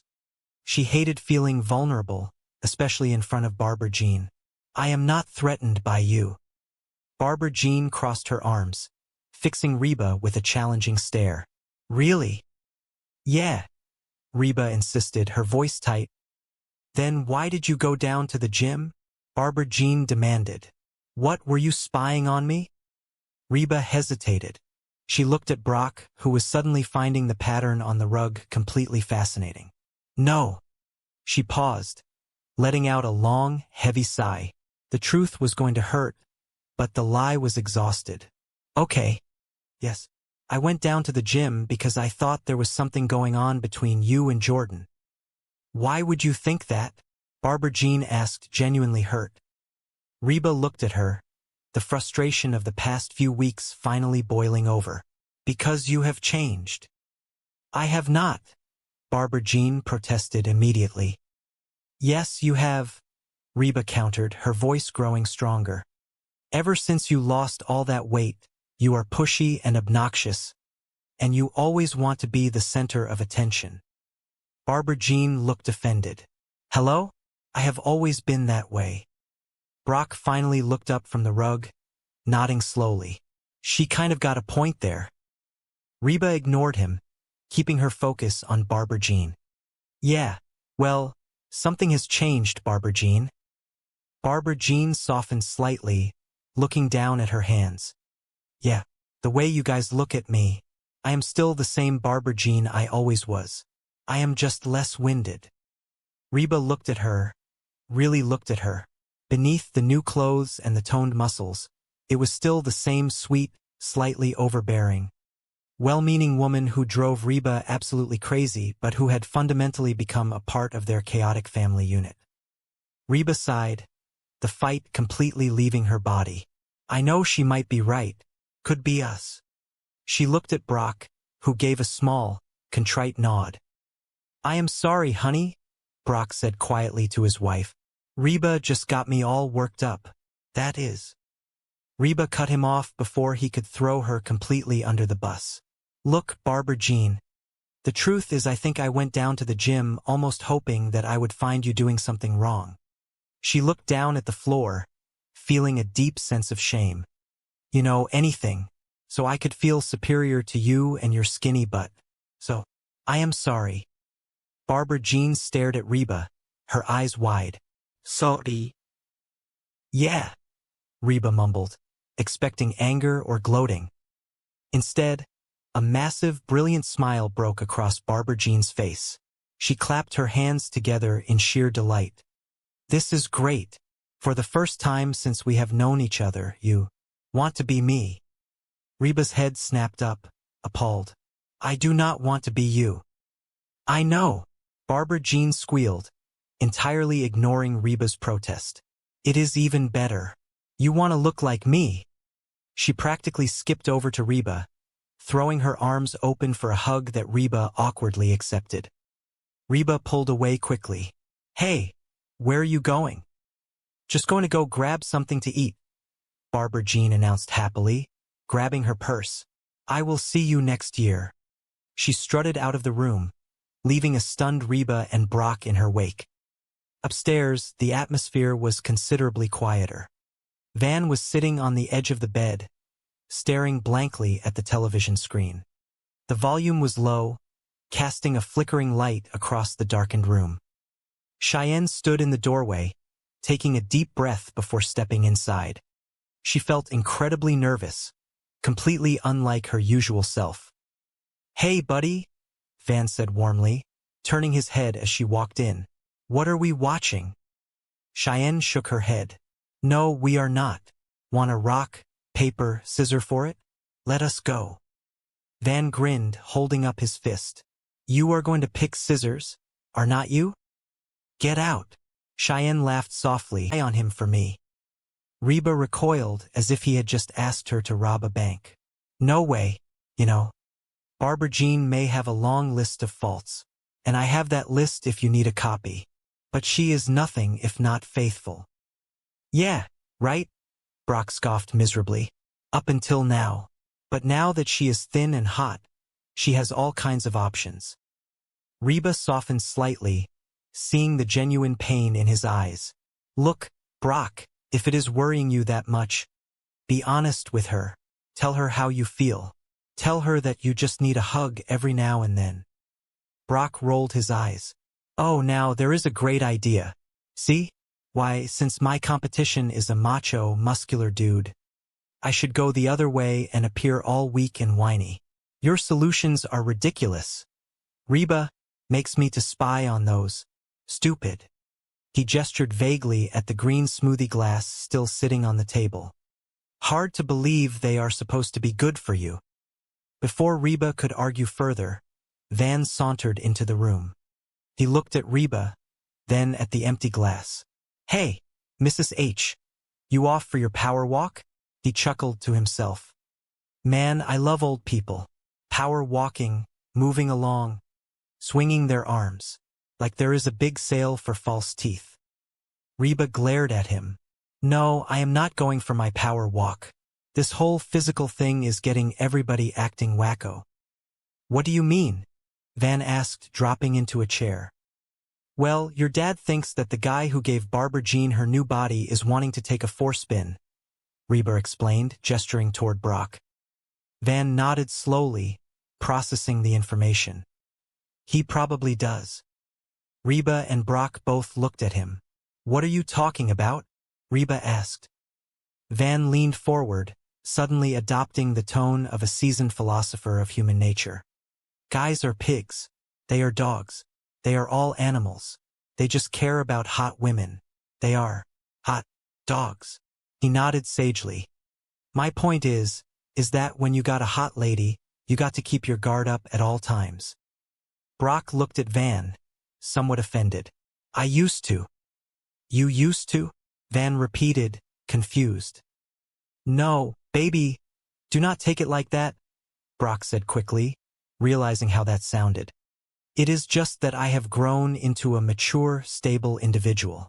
That is all." Van crossed his arms. "Well, I do not like it. Just then, Cheyenne walked in, looking slightly disheveled. Van looked up. "Where have you been?" "I went to get something to eat," Cheyenne replied quietly, avoiding his gaze. Van murmured, studying her. Reba turned her attention back to Ben, who was sitting quietly in the corner, reading a book. "So, Ben, you think that Brock might be right about this trainer?" Ben looked up, adjusting his glasses. He evaluated the situation with cool, detached logic. "Sure, this guy could be hot for Barbara Jean, but since Barbara Jean is not looking to play, there is no problem, and it is obvious Barbara Jean is not looking." Brock leaned in, desperate for reassurance. "Why is this obvious?" "2 reasons," Ben stated matter-of-factly. "Barbara Jean is not good at keeping secrets, and she thinks of you as her best friend." He pointed at Reba.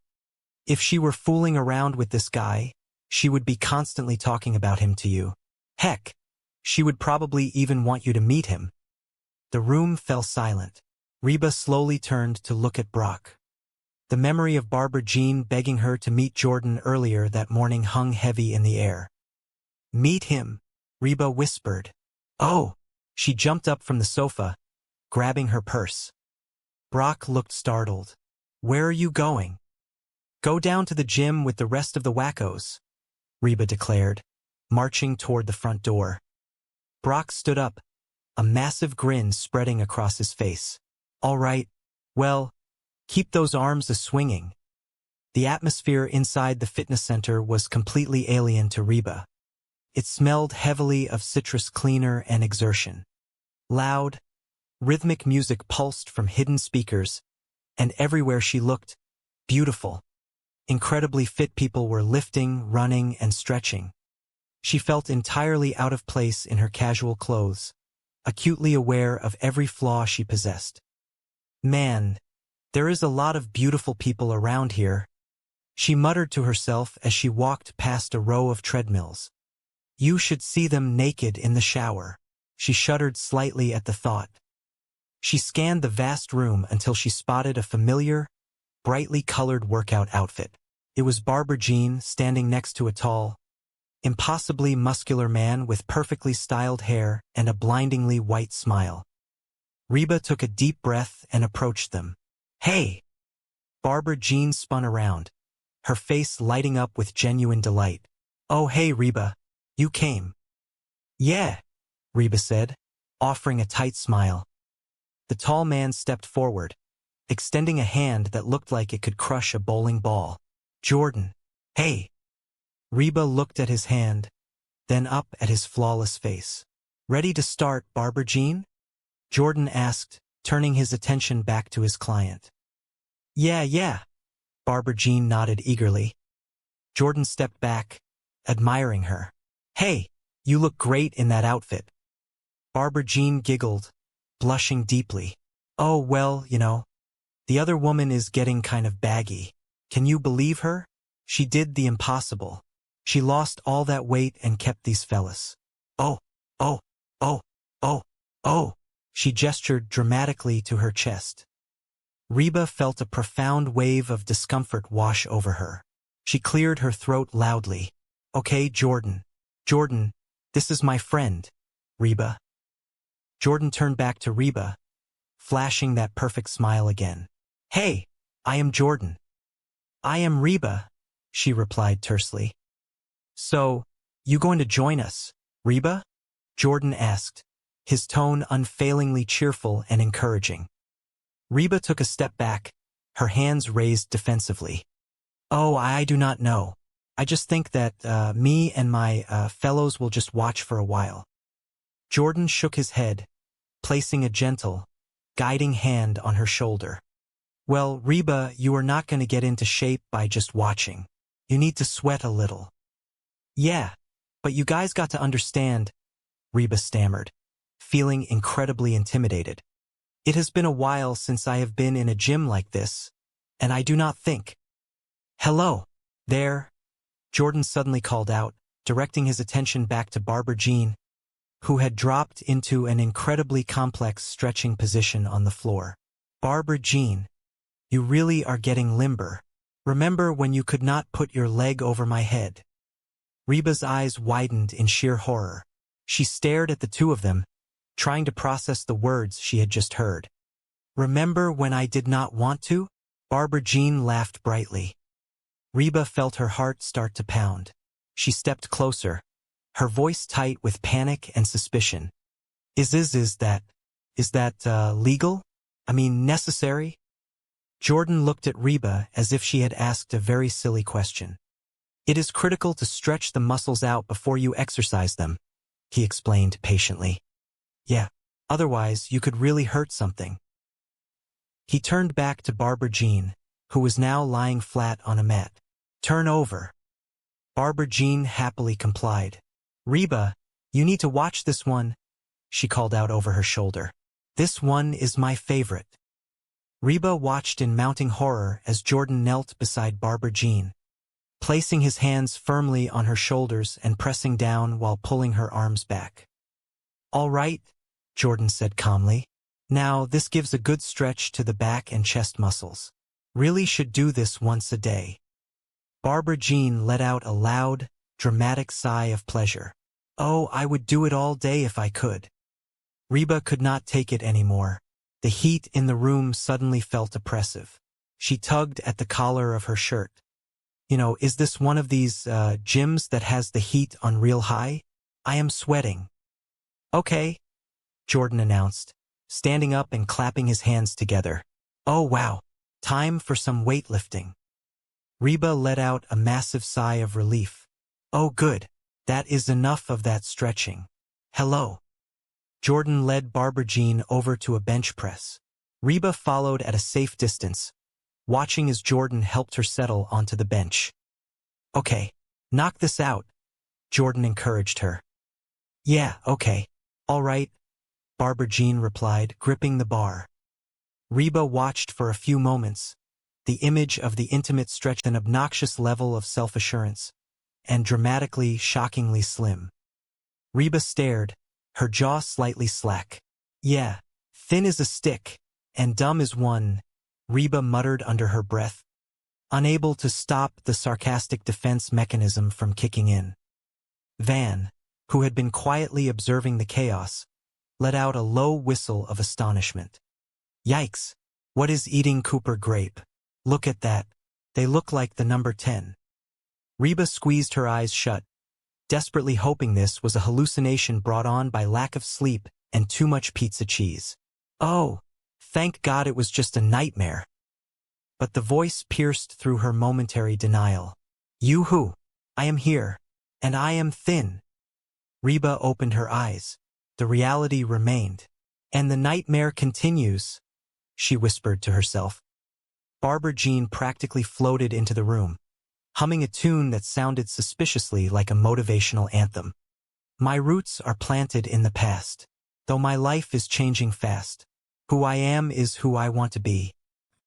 Single mom who works too hard, who loves her kids and never stops, with gentle hands and the heart of a fighter. I am a survivor. She finished her little performance with a bright, expectant smile. The family stared at her in stunned silence. Finally, a small voice broke the quiet. Mom, make us some pancakes. Reba snapped back to reality, her competitive spirit suddenly ignited by the sheer presence of the new, slender Barbara Jean. No, Reba declared firmly, marching over to the blender. I am making everyone a power smoothie, and this afternoon, I am taking a power walk. The declaration was met with immediate skepticism. Power walk? Someone scoffed. Oh, forget your power cane. Van, that is not nice. Cheyenne scolded her husband, though she looked equally confused by Reba's sudden athletic ambitions. Mom does aerobics. She could shatter her hip. Reba glared at them, her hand hovering over the blender's start button. And yet, in the blink of an eye, I can make you both homeless, she threatened mildly, though there was no real heat behind the words. Just then, Brock entered the kitchen, completely oblivious to the tense undercurrents. Hey, everybody, he greeted cheerfully. I am here and I am. Reba cut him off before he could finish his sentence, thrusting a pastry in his direction. Oh, shut up and have a donut. Barbara Jean watched Reba meticulously measure a scoop of unidentifiable green powder into the blender. She tilted her head, a look of profound, patronizing concern washing over her newly sculpted features. Oh, Reba, you are not still trying to lose weight by drinking those power smoothies, are you? Jordan, my trainer, says that those are loaded with hidden carbs. Reba stopped, the scoop hovering in the air. She slowly turned to face Barbara Jean, forcing a tight, polite smile. Barbara Jean, I am all for adopting a healthy new lifestyle, but seriously, there has to be some sort of... She trailed off, noticing that Van was staring at Barbara Jean with an intensity that was bordering on comical. Reba snapped her fingers in his direction. Will you stop staring at her? Van blinked, shaking his head as if waking from a trance. What? We have been staring at her for like the past 2 hours. Well, she is pretty. Barbara Jean beamed, preening under the attention. I am pretty. Well, of course you are, Reba said, her voice tight. You have always been pretty, but she is new pretty. Reba shot Van a withering look. Oh, Van. That is such a funny story you can tell to your next wife. Van, completely oblivious to the danger he was in, turned back to Barbara Jean. Van, you really think that I am new pretty? Barbara Jean asked, batting her eyelashes. Oh, yeah. Van nodded enthusiastically. You are like a bleached-out Halle Berry. Barbara Jean gasped, touching her chest in delight. Thank you. You are welcome, Van replied happily. I am going to go make some calls. He turned and ambled out of the kitchen, leaving a trail of awkwardness in his wake. Brock, who had been silently observing the exchange, cleared his throat. He looked at Barbara Jean, a hint of nervous hesitation in his voice. So, Barbara Jean. Yeah? She replied, still glowing from Van's compliment. Is it true that when you lose a bunch of weight, you want to do, you know? Brock made a vague, bouncing motion with his hands. Bounce, ka-bounce. Van! Cheyenne cried out, her face flushing with sudden, overwhelming insecurity. She looked at her husband, who was now halfway down the hall, and then back at herself. Van poked his head back around the corner, realizing he had upset his wife. Oh, Cheyenne, do not be upset. You are still hot. He paused, searching for the right words to comfort her. You are like a bleached-out Jan Brady. Cheyenne's face fell further. January Jan Brady. She crossed her arms, adopting a dramatic pout. I am Marcia. Marcia, Marcia, Marcia. Barbara Jean, oblivious to the marital tension she was causing, turned her full attention back to Reba. So, Reba, I got an idea. You should come down to the gym and meet Jordan, my trainer. Seriously, he will change your life. I mean, he is so much more than a personal trainer. He taught me how to work out and eat right. She leaned in closer, lowering her voice as if sharing a profound secret. We go over the clothes I am going to wear, the movies I am going to see. Reba raised an eyebrow, her skepticism growing by the second. Whoa, the movies you are going to see? What has that got to do with you getting in shape? Oh, nothing, Barbara Jean dismissed with a wave of her hand. We just have the same sense of humor. That Tim Allen just kills us. I mean, whether he is playing a dog or Santa Claus, you just buy it. So, you will come meet Jordan. No, Reba said flatly. Oh, come on, Reba, Barbara Jean pleaded, pouting slightly. I want my best girlfriend to meet my best boyfriend, she gasped, covering her mouth with her hand. Boyfriend? Oh, whoops, that came out wrong. Reba stared at her, an internal alarm bell starting to ring softly. Oh, well, thanks anyway, but I am just going to be here with my smoothie. She pushed the button on the blender, the loud grinding noise effectively ending the conversation. Once it was done, she poured the thick, green sludge into a glass and took a cautious sip. She forced a smile. Delicious, just like fruit gravy. Later that afternoon, Brock found Reba in the living room. The house had quieted down, but his mind was running a mile a minute. He paced back and forth, rubbing the back of his neck. Oh, hey, Barbara Jean, he muttered, rehearsing a conversation out loud. Here you are. Listen, how would you like to go out and grab a quick lunch? Just the two of us? Oh, honey, I cannot. I am going to the gym. He sighed heavily, dropping onto the sofa next to Reba.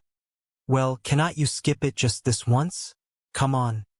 I will take you to that romantic French place you like so much. Really? Skip the gym and eat French food? No confondu bras. Reba looked up from her magazine, raising an eyebrow at his performance. Man, she blew me off again, Brock complained, his voice filled with genuine distress. All she wants to do is go down to the gym and spend time with Jordan, her trainer. Exactly, Reba said, trying to remain neutral. Frankly, Brock continued, leaning forward and lowering his voice, I like the new but the new attitude, not so much. Reba let out a short, sharp laugh. Oh, that is really funny coming from the old butt. Brock ignored the jab. Jordan is so great. Jordan is so toned and funny. Well, I got news for you. Nobody is toned and funny. Reba sighed, putting her magazine down. Brock, you are overreacting. Oh, really? Brock challenged, his eyes wide with paranoia. Yeah, I think she might be having an affair with this guy. Reba stared at him in disbelief. Barbara Jean with her trainer? I mean, sure, he is probably a better man than you are, better looking and younger. Brock rambled on, his insecurities spilling out. But he stopped, a sudden look of desperate determination crossing his face. That is it. Reba, I need you to help me out. I want you to go down to the gym and see if there is anything going on. You know, spot your skinny butt. So, I am sorry. Barbara Jean's expression shifted dramatically. The hurt vanished, replaced by a look of sheer, unadulterated joy. Sorry? Yeah, Reba said softly. This is great. Barbara Jean squealed, clapping her hands together. For the first time since we have known each other, you want to be me. Reba recoiled, instantly regretting her confession. I do not want to be you. I know. Barbara Jean laughed, practically jumping up and down. It is even better. You want to look like me. Reba stared at her, completely exasperated. She turned around and headed toward the kitchen. Hey, where are you going? Barbara Jean called out. Just going to go grab something to eat, Reba yelled back. I will see you next year. Meanwhile, up in the bedroom, the atmosphere was thick with tension. Van was sitting on the edge of the bed, nervously flipping through channels on the television. Hey, buddy, what are we watching? Van asked out loud to an empty room, trying to calm his nerves. No, we are not. Want a rock, paper, scissor for it? Let us go. You are going to pick scissors, are not you? Get out. The door creaked open, and Cheyenne stepped into the room. She was wearing a long, flowy robe, and her head was covered by an incredibly obvious, slightly crooked blonde wig. Hey, honey, Cheyenne said softly. Van jumped slightly. Hey, baby, I need to talk to you. Oh, honey, I just got the television. Van started, hoping to avoid a serious conversation. Cheyenne walked closer, her hands nervously playing with the belt of her robe. Well, I started thinking that maybe you do not think of me as new pretty because I do not do enough to keep your interest. Van stared at her, his heart breaking slightly at the insecurity in her voice. No, honey, you were way hot. Guilty. But anyway, I thought that maybe I should, change my look every now and then just to keep things fresh. So, I bought a wig. Van stood up and gently placed his hands on her shoulders. Cheyenne put that down. Listen to me. He looked deeply into her eyes, making sure she heard every word he was about to say. I think it is a good thing that when I look at you, I do not see the beautiful girl with the killer body. I see my wife. Cheyenne's eyes watered slightly, but she stayed quiet, listening. And I am attracted to her whether she is all dressed up, ready to go out or just sitting on the couch wearing those washed-up flannel pajamas. Van continued, his voice thick with genuine emotion. Really?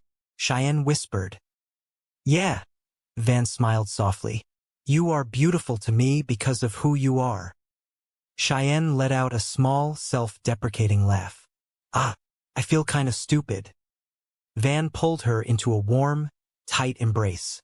That is also who you are, and I love it. Come on, you. He took her hand, leading her toward the hallway. Where are we going? Cheyenne asked, wiping away a stray tear.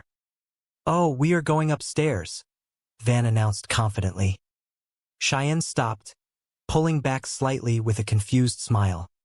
Hold on. I thought you did not want me to leave you alone. Van grinned, his playful nature returning in full force. Sometimes I want to feel new pretty. The morning sunlight filtered through the sheer curtains of the kitchen window, casting a warm, golden glow over the remnants of what used to be a fully stocked pantry. Reba stood near the kitchen island, her hands resting on her hips, staring in profound disbelief at the absolute devastation before her. The cupboards were bare. The refrigerator looked as though it had been looted by a highly organized band of marauders. "That woman is out of control," Reba muttered, her voice a mix of awe and sheer frustration. She turned to look at the small group gathered in the kitchen. "She is like a locust. She has eaten everything in the house." She reached out and picked up 2 small glass containers from the center of the table, holding them up as undeniable evidence of the crime. "She has eaten everything in Mr. H's house. Look, even the salt and pepper shakers are empty." Reba shook the small glass shakers, and not a single grain rattled inside. It was a culinary tragedy. Someone had to stop this madness. Reba looked at the faces around her, her gaze finally landing on Ben, who was trying very hard to blend into the background. "Why do not you just tell her she has eaten too much?" she suggested, her tone laced with a hopeful sweetness. "You tell her." Ben, possessing the sharp survival instincts of a young man living in a chaotic household, immediately shook his head. He took a step back, holding his hands up in surrender. "No, you tell her. Rock, paper, scissors. Ben, you know you are going to lose." Reba narrowed her eyes, accepting the challenge. "Not this time." She raised her fist, ready to battle for the right to avoid a deeply uncomfortable conversation with the human vacuum cleaner that was Barbara Jean. 1, 2, 3. With a swift motion, Reba flattened her hand into paper. Ben, with a confident smirk, extended 2 fingers. "Scissors." "Dang it!" Reba exclaimed, dropping her hand in defeat. "How do you always beat me?" Ben shrugged, a small smile playing on his lips. "Because you always pick scissors." "Of course I do," Reba replied, a defensive edge to her voice as she tried to justify her flawed logic. "It is my system." She sighed, the weight of the impending confrontation settling onto her shoulders. Ben looked at her expectantly. "So you will tell her?" Reba crossed her arms over her chest, her resolve crumbling. "Yeah, fine." She paused, her courage vanishing completely. "No, I do not want to. You tell her. Come on, you tell her. Please, please, please." Ben stood his ground, completely immune to her pleading. "No, Ben, why should I tell her?" he asked, using her own logic against her. "Because girls can say that kind of stuff without having to come across like all they care about are looks." He paused, looking at Reba thoughtfully. "By the way, you have been looking hot lately." Reba blinked, completely caught off guard by the sudden and unexpected compliment. A small, involuntary smile tugged at the corners of her mouth. "Oh, you." The tension in the kitchen was suddenly broken by the sound of the front door swinging open. "Look, sweetie, why do not I tell her?" a voice called out, followed by the appearance of Cheyenne, holding a large, flat cardboard box. "Thank you. Hey, hey, hey, guess who Luigi gave the free pizza to?" Reba looked at the pizza box, a mixture of exhaustion and resignation washing over her. "Luigi does not have to roll it out of the bed every morning," she pointed out dryly. She sighed, looking at her daughter. "You know, Mom, we really do not need another pizza. I mean, it is really just the 3 of us." Cheyenne set the box down on the counter with a triumphant thud. "Oh, I know, but I had to take it. It was free. Somebody will eat it." Almost on cue, a hand reached out, and a voice chimed in. "Oh, dibs." Reba watched the interaction, a profound sense of fatigue settling deep within her bones. It was not just about the food. It was about the entire chaotic rhythm of their lives. She took a deep breath, deciding that perhaps it was time for a drastic change. "You know what, Mom?" Reba announced, her voice ringing with a sudden, forceful clarity. "I am thinking maybe we should all try and get a little healthier around here." The kitchen fell silent. Everyone stared at her as if she had just suggested they all move to the moon. "What are you talking about?" someone asked, bewildered. I am very healthy. Reba ignored the protest, her eyes locking onto a specific target in the room. All right, that is it, Mrs. H. Drop it, Mrs. H. Drop it, drop it, drop it, drop it. Reba marched forward, her voice rising in pitch and urgency. Mrs. H. I cannot stand to see you do this to yourself. It is like you are trying to eat yourself to death. Why? What happened to you? What is different? Before anyone could fully process Reba's sudden crusade for wellness, a loud, cheerful voice echoed from the hallway, completely shattering the tense atmosphere. You who? I am here, and I am thin. The entire kitchen froze. The door swung open wider, and in walked Barbara Jean. But it was not the Barbara Jean they all knew. The woman standing before them was completely transformed. She was radiant, glowing with, well, you know, the other woman is getting kind of baggy. She looked up at Reba with a proud smile. Can you believe her? She did the impossible. She lost all that weight and kept these fellas. She gestured toward her chest. Oh, oh, oh, oh, oh. Reba coughed, extremely uncomfortable. Okay, Jordan, this is my friend, Reba. Hey, I am Jordan, he repeated, extending a hand. I am Reba, she said, shaking his hand firmly. So, you going to join us, Reba? Jordan asked enthusiastically. Reba took a step back. Oh, I do not know.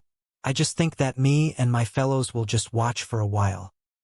Well, Reba, you are not going to get into shape by just watching.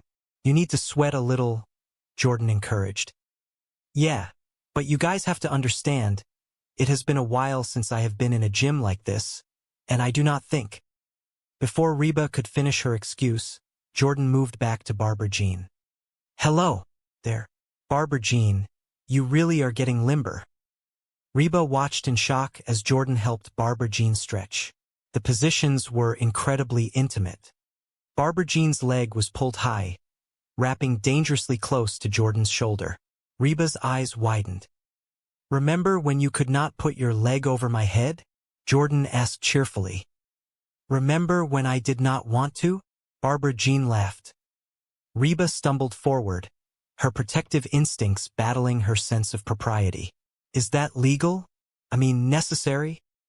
It is critical to stretch the muscles out before you exercise them, Jordan explained calmly, clearly unfazed by the awkwardness of the position.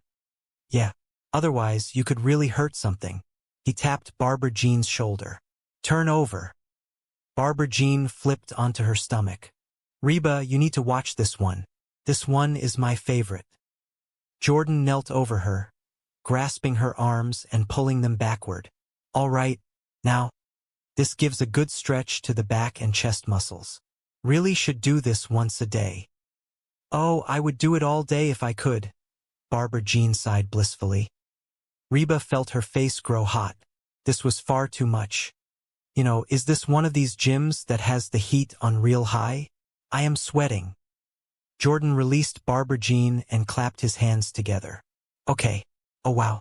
Time for some weightlifting. Reba exhaled loudly in relief. Oh good. That is enough of that stretching. Hello, Jordan said, gesturing to a set of dumbbells. Okay, knock this out. Yeah, okay. All right. Reba watched for another minute, making mental notes of every smile, every touch, every laugh. It was enough. She had seen all she needed to see.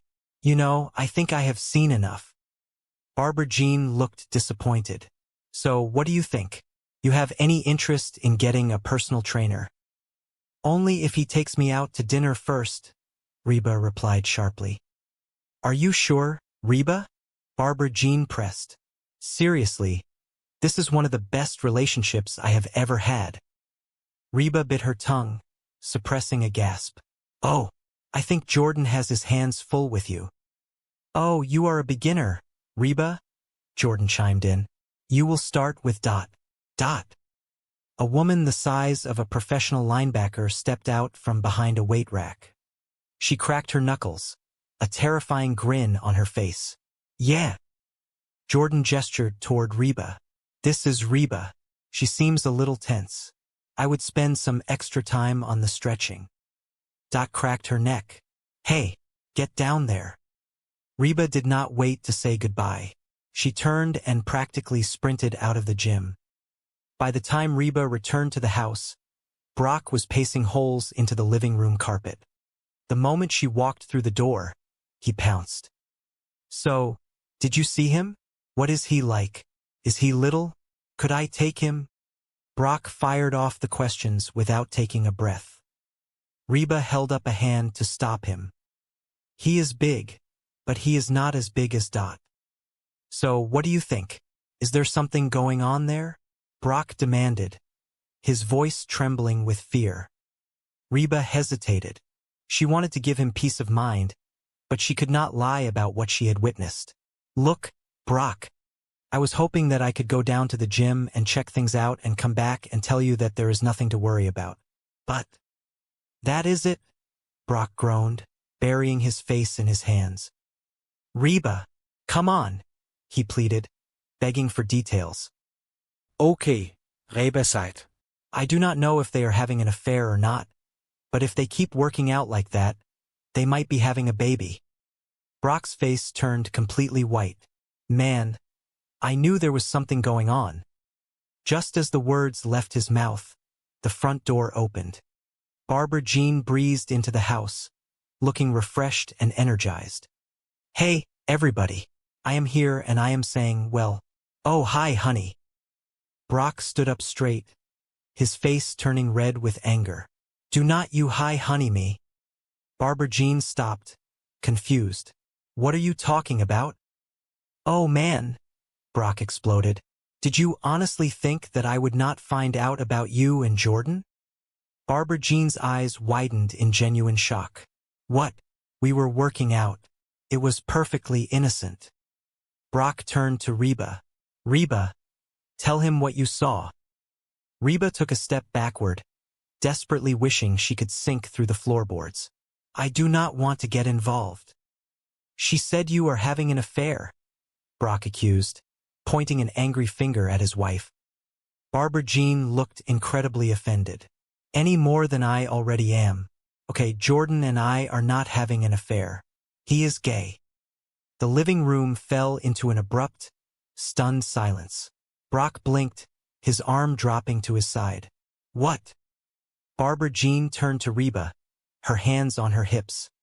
Reba, do you honestly think I would let a straight man grab my breasts? Brock choked on his own breath. Excuse me, he grabbed your breasts.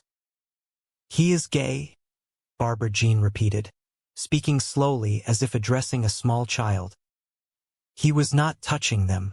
He was arranging them. Carry on with your lives. Brock stood frozen in place, trying to process the series of revelations. But Barbara Jean was not finished. She turned her full attention to Reba, her usually cheerful demeanor replaced by deep hurt. No, Reba, everything is not fine, Barbara Jean said, her voice shaking slightly. I had no idea you were so threatened by the new me. The slim waist, the toned legs, the phallus, Barbara Jean listed proudly. Brock looked confused. The phallus. The girls. Oh, the puppies. Barbara Jean clarified, gesturing to her chest once again. Reba crossed her arms defensively. I am not threatened by you. Really? Barbara Jean challenged. Yeah, then why did you go down to the gym? What were you spying on me? Reba opened her mouth to lie, but she could not do it. The guilt weighed heavily on her. No. Okay. Yes. I went down to the gym because I thought there was something going on between you and Jordan. Why would you think that? Barbara Jean asked, genuinely heartbroken. Reba sighed, the truth finally spilling out. Because you have changed. I have not, Barbara Jean protested immediately. Yes, you have, Reba insisted, her voice softening. Ever since you lost all that weight, you are pushy and obnoxious, and you always want to be the center of attention. Barbara Jean stared at her, blinking. Hello? I have always been that way. Brock, standing awkwardly in the corner, nodded in agreement. She kind of got a point there. Yeah, well, something has changed, Barbara Jean. Reba pressed, trying to articulate the complex emotions she had been feeling for days.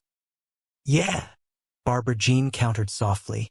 The way you guys look at me, I am still the same Barbara Jean I always was. I am just less winded. The words struck a chord deep within Reba. She looked at Barbara Jean, really looked at her. Beneath the toned muscles and the confident posture, it was still the same sweet, naive, slightly overwhelming woman she had come to know. I know she might be right, Brock murmured. Could be us. I am sorry, honey, Brock said, stepping toward his wife. Reba just got me all worked up. That is. Reba held up a hand, stopping him. Look, Barbara Jean. The truth is I think I went down to the gym almost hoping that I would find you doing something wrong. You know, anything. So I could feel superior to you and He is so much more than a personal trainer.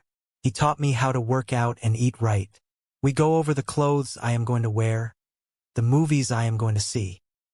Reba raised an eyebrow, sensing something odd about the level of intimacy Barbara Jean was describing. Whoa, the movies you are going to see? What has that got to do with you getting in shape? Barbara Jean waved her hand dismissively, a dreamy smile on her face. Oh, nothing. We just have the same sense of humor. That Tim Allen just kills us. I mean, whether he is playing a dog or Santa Claus, you just buy it. So, you will come meet Jordan. No, Reba answered flatly. Oh, come on, Reba, Barbara Jean whined, pouting slightly. I want my best girlfriend to meet my best boyfriend, she gasped, covering her mouth with her hand. Boyfriend? Oh, whoops, that came out wrong. Reba's eyes narrowed. Oh, well, thanks anyway, but I am just going to be here with my smoothie. She took a sip of the green sludge and forced a smile. Delicious, just like fruit gravy. Later that afternoon, the house was finally quiet. Reba was wiping down the kitchen counters when Brock walked through the back door. He looked restless, his usual confident demeanor replaced by an anxious, nervous energy. Oh, hey, Barbara Jean, Brock said, stepping into the room. He seemed to be looking for his wife, not his ex-wife. Here you are. Listen, how would you like to go out and grab a quick lunch? Just the two of us. Reba stopped wiping the counter, watching him carefully. Barbara Jean walked in from the hallway, dressed in another sleek workout outfit, a towel draped over her shoulders. Oh, honey, I cannot, Barbara Jean said cheerfully. I am going to the gym. Brock's face fell. Well, cannot you skip it just this once? Come on. I will take you to that romantic French place you like so much. Barbara Jean laughed as if he had just told a hilarious joke. Really? Skip the gym and eat French food? No confondu, brah. With a bright wave, she grabbed her keys and walked out the door, leaving Brock standing in the kitchen looking completely defeated. Man, she blew me off again, Brock muttered, running a hand through his hair. All she wants to do is go down to the gym and spend time with Jordan, her trainer. Exactly, Reba said softly, sensing the deep insecurity radiating from him. Frankly, I like the new but the new attitude not so much, Brock complained. Reba could not resist the opportunity. Oh, that is really funny coming from the old butt. Brock ignored the insult, his anxiety taking over. Jordan is so great. Jordan is so toned and funny. Well, I have got news for you. Nobody is toned and funny. Brock, you are overreacting, Reba assured him, trying to be a voice of reason. Oh, really? Brock challenged, his voice rising in panic. Yeah, I think she might be having an affair with this guy. Barbara Jean with her trainer? I mean, sure, he is probably a better man than you are, better looking and younger. But that is it, Brock interrupted, stepping closer to Reba with a desperate look in his eyes. Reba, I need you to help me out. I want you to go down to the gym and see if there is anything going on. You know, spy on him for me. Reba stared at him in disbelief. No way, you know. Barbara Jean may have a long list of faults, and I have that list if you need a copy. But she is nothing if not faithful. Yeah, right? Brock scoffed bitterly. Up until now. But now that she is thin and hot, she has all kinds of options. Reba sighed, feeling a pang of sympathy for the man who had caused her so much grief in the past. Look, Brock, if it is worrying you that much, be honest with her. Tell her how you feel. Tell her that you just need a hug every now and then. Brock rolled his eyes, clearly rejecting the idea of emotional vulnerability. Oh, now there is a great idea. See? Why, since my competition is a macho, muscular dude, I should go the other way and appear all weak and whiny. Your solutions are ridiculous. Reba, making me to spy on those stupid people. Hard to believe they are supposed to be good for you. Brock stormed out of the kitchen, leaving Reba alone with her thoughts. Out in the living room, Van was sitting on the couch, tossing a football up in the air. As Brock passed by, looking thoroughly miserable, Van called out to him. Hey, Mrs. Hart, you off for your power walk? Van asked, completely misinterpreting the situation. Man, I love old people. Power walking, moving along, swinging their arms, like there is a big sale for false teeth. Reba walked into the living room, shaking her head. No, I am not going for my power walk. This whole physical thing is getting everybody acting wacko. What do you mean? Van asked, catching the football and sitting up straight. Well, your dad thinks that the guy who gave Barbara Jean her new body is wanting to take a 4-spin. He probably does. Van nodded sagely, as if he held the secrets of the universe. What are you talking about? Guys are pigs. They are dogs. They are all animals. They just care about hot women. They are hot dogs. My point is that when you got a hot lady, you have to keep your guard up at all times. Cheyenne walked into the room just in time to hear her husband's philosophy. She stopped dead in her tracks, her hands on her hips. I used to. Van panicked, his eyes darting toward his wife. You used to? No, baby, do not take it like that. It is just that I have grown into a mature, stable individual. That is all. Cheyenne glared at him, completely unconvinced. Well, I do not like it. She spun on her heel and marched back up the stairs. Reba watched the drama unfold, her mind returning to Brock's request. Ben walked into the living room, munching on an apple. Reba mused. Where have you been? I went to get something to eat, Ben replied easily. So, Ben, you think that Brock might be right about this trainer? Reba asked, genuinely wanting another perspective. Ben chewed thoughtfully before answering. Sure, this guy could be hot for Barbara Jean, but since Barbara Jean is not looking to play, there is no problem, and it is obvious Barbara Jean is not looking. Why is this obvious? Reba asked, intrigued by his logic. 2 reasons, Ben explained, holding up 2 fingers. Barbara Jean is not good at keeping secrets, and she thinks of you as her best friend. If she were fooling around with this guy, she would be constantly talking about him to you. Heck, she would probably even want you to meet him. Reba froze. The memory of Barbara Jean begging her to come to the gym and meet her best boyfriend echoed loudly in her mind. A sudden feeling of dread washed over her. Meet him, Reba gasped, grabbing her jacket from the chair. Oh, where are you going? Ben asked, startled by her sudden movement. Go down to the gym with the rest of the wackos, Reba declared, marching toward the door. All right, Ben called after her. Well, keep those arms a-swinging.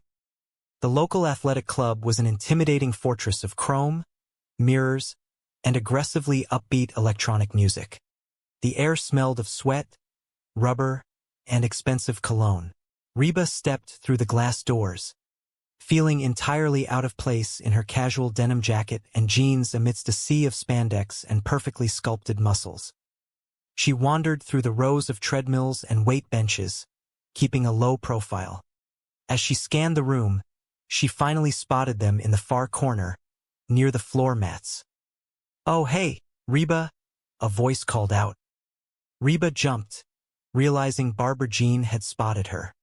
Barbara Jean was lying on a mat, and a remarkably handsome, deeply tanned man was kneeling beside her. "You came," Barbara Jean said, her face flushed with exertion.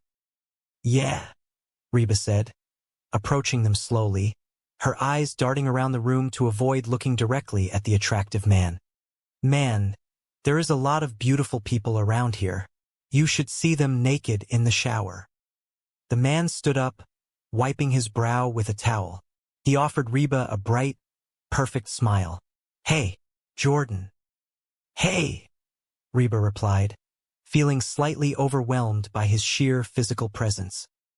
Jordan turned his attention back to his client. "Ready to start, Barbara Jean?" Yeah, Barbara Jean chirped, sitting up. Jordan looked at Barbara Jean, his eyes sweeping over her form. "Hey, you look great in that outfit." Barbara Jean giggled, blushing deeply. Oh, the morning sun filtered through the kitchen windows, casting a warm but deceptive glow over the heart of the home. Inside, a quiet sense of desperation had settled over the three young people standing in front of the open pantry.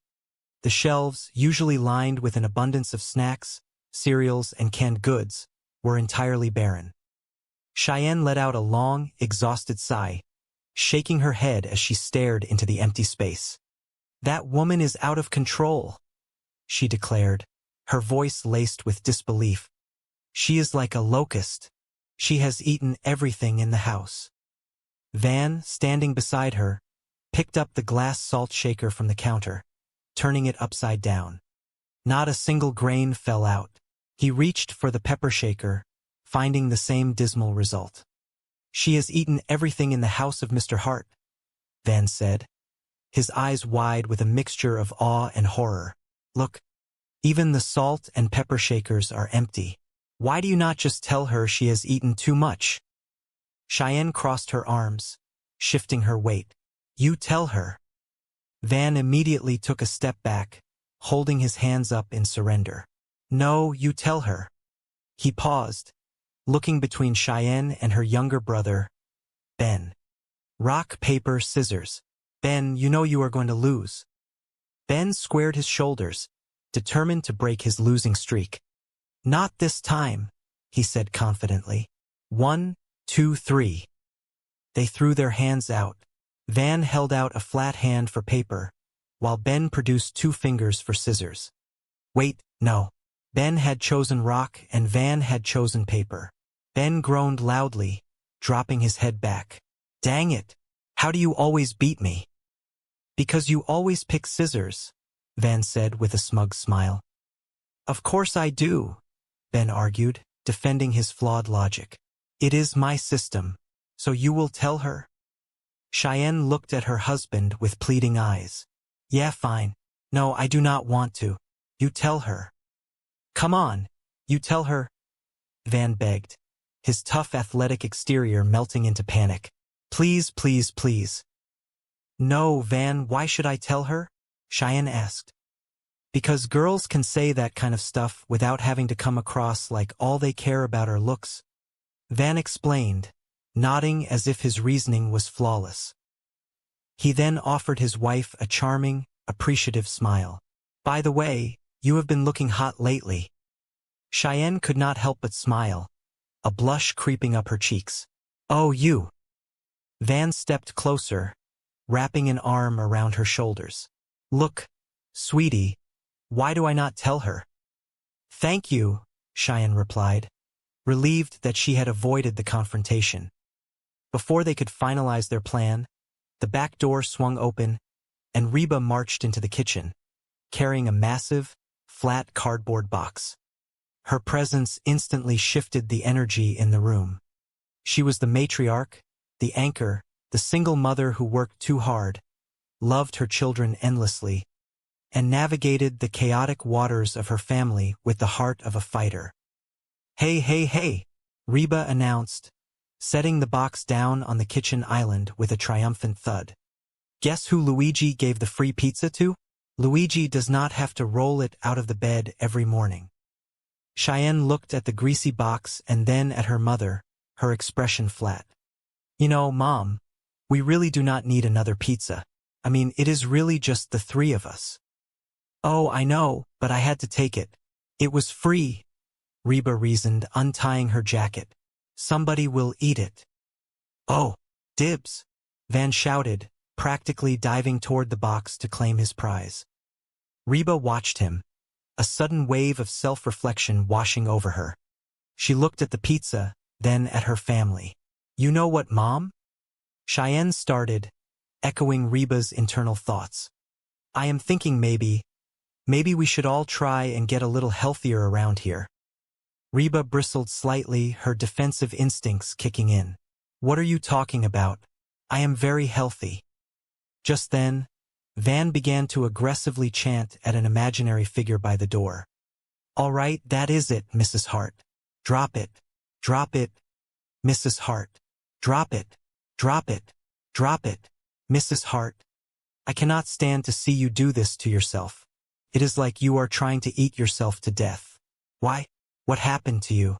What is different?"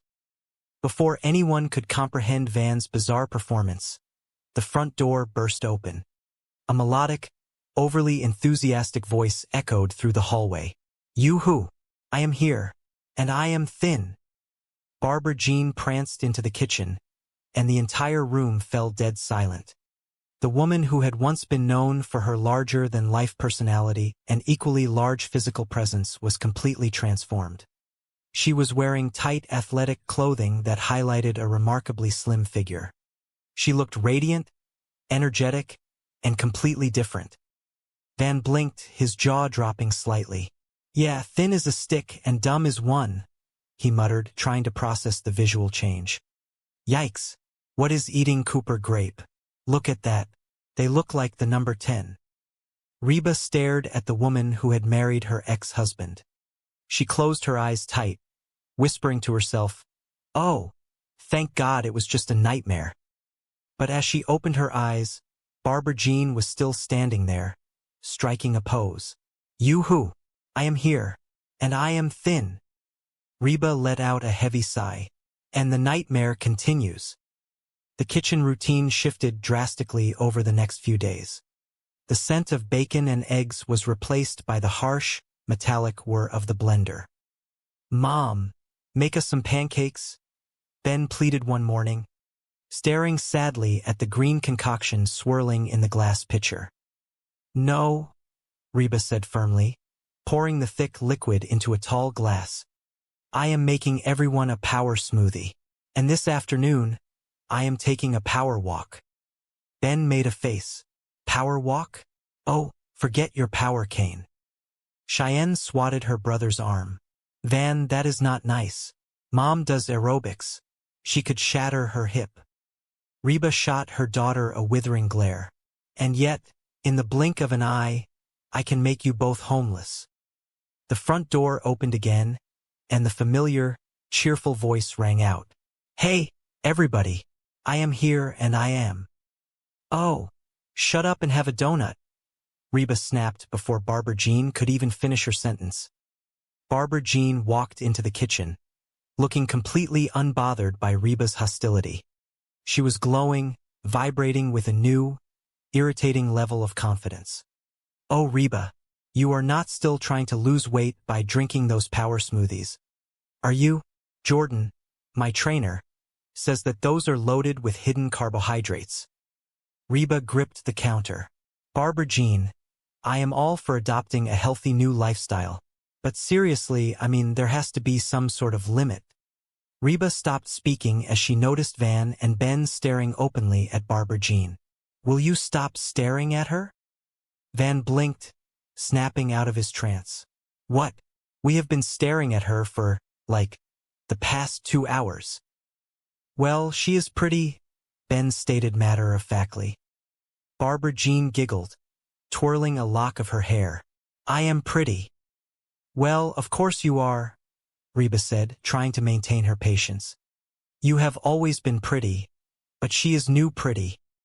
Oh, Van, that is such a funny story you can tell to your next wife, Reba warned, her tone sharp. But Barbara Jean was completely enamored with the compliment. She leaned over the counter toward Van. Van, you really think that I am new pretty? Oh, yeah, Van said with genuine enthusiasm. You are like a bleached-out Halle Berry. Barbara Jean beamed. Thank you. You are welcome, Van replied. I am going to go make some calls. Before Van could leave the kitchen, he paused, a curious expression crossing his face. So, Barbara Jean. Yeah. Is it true that when you lose a bunch of weight you want to do, bounce? Ka-bounce. Cheyenne gasped, her face flushing with indignation. Van! Realizing his mistake, Van quickly turned to his wife, trying to do damage control. Oh, Cheyenne, do not be upset. You are still hot. You are like a bleached-out Jan Brady. January Jan Brady. Cheyenne glared at him, furious. I am Marcia. Marcia, Marcia, Marcia. As the young couple bickered, Barbara Jean turned her attention back to Reba. So, Reba, I got an idea. You should come down to the gym and meet Jordan, my trainer. Seriously, he will change your life. I mean,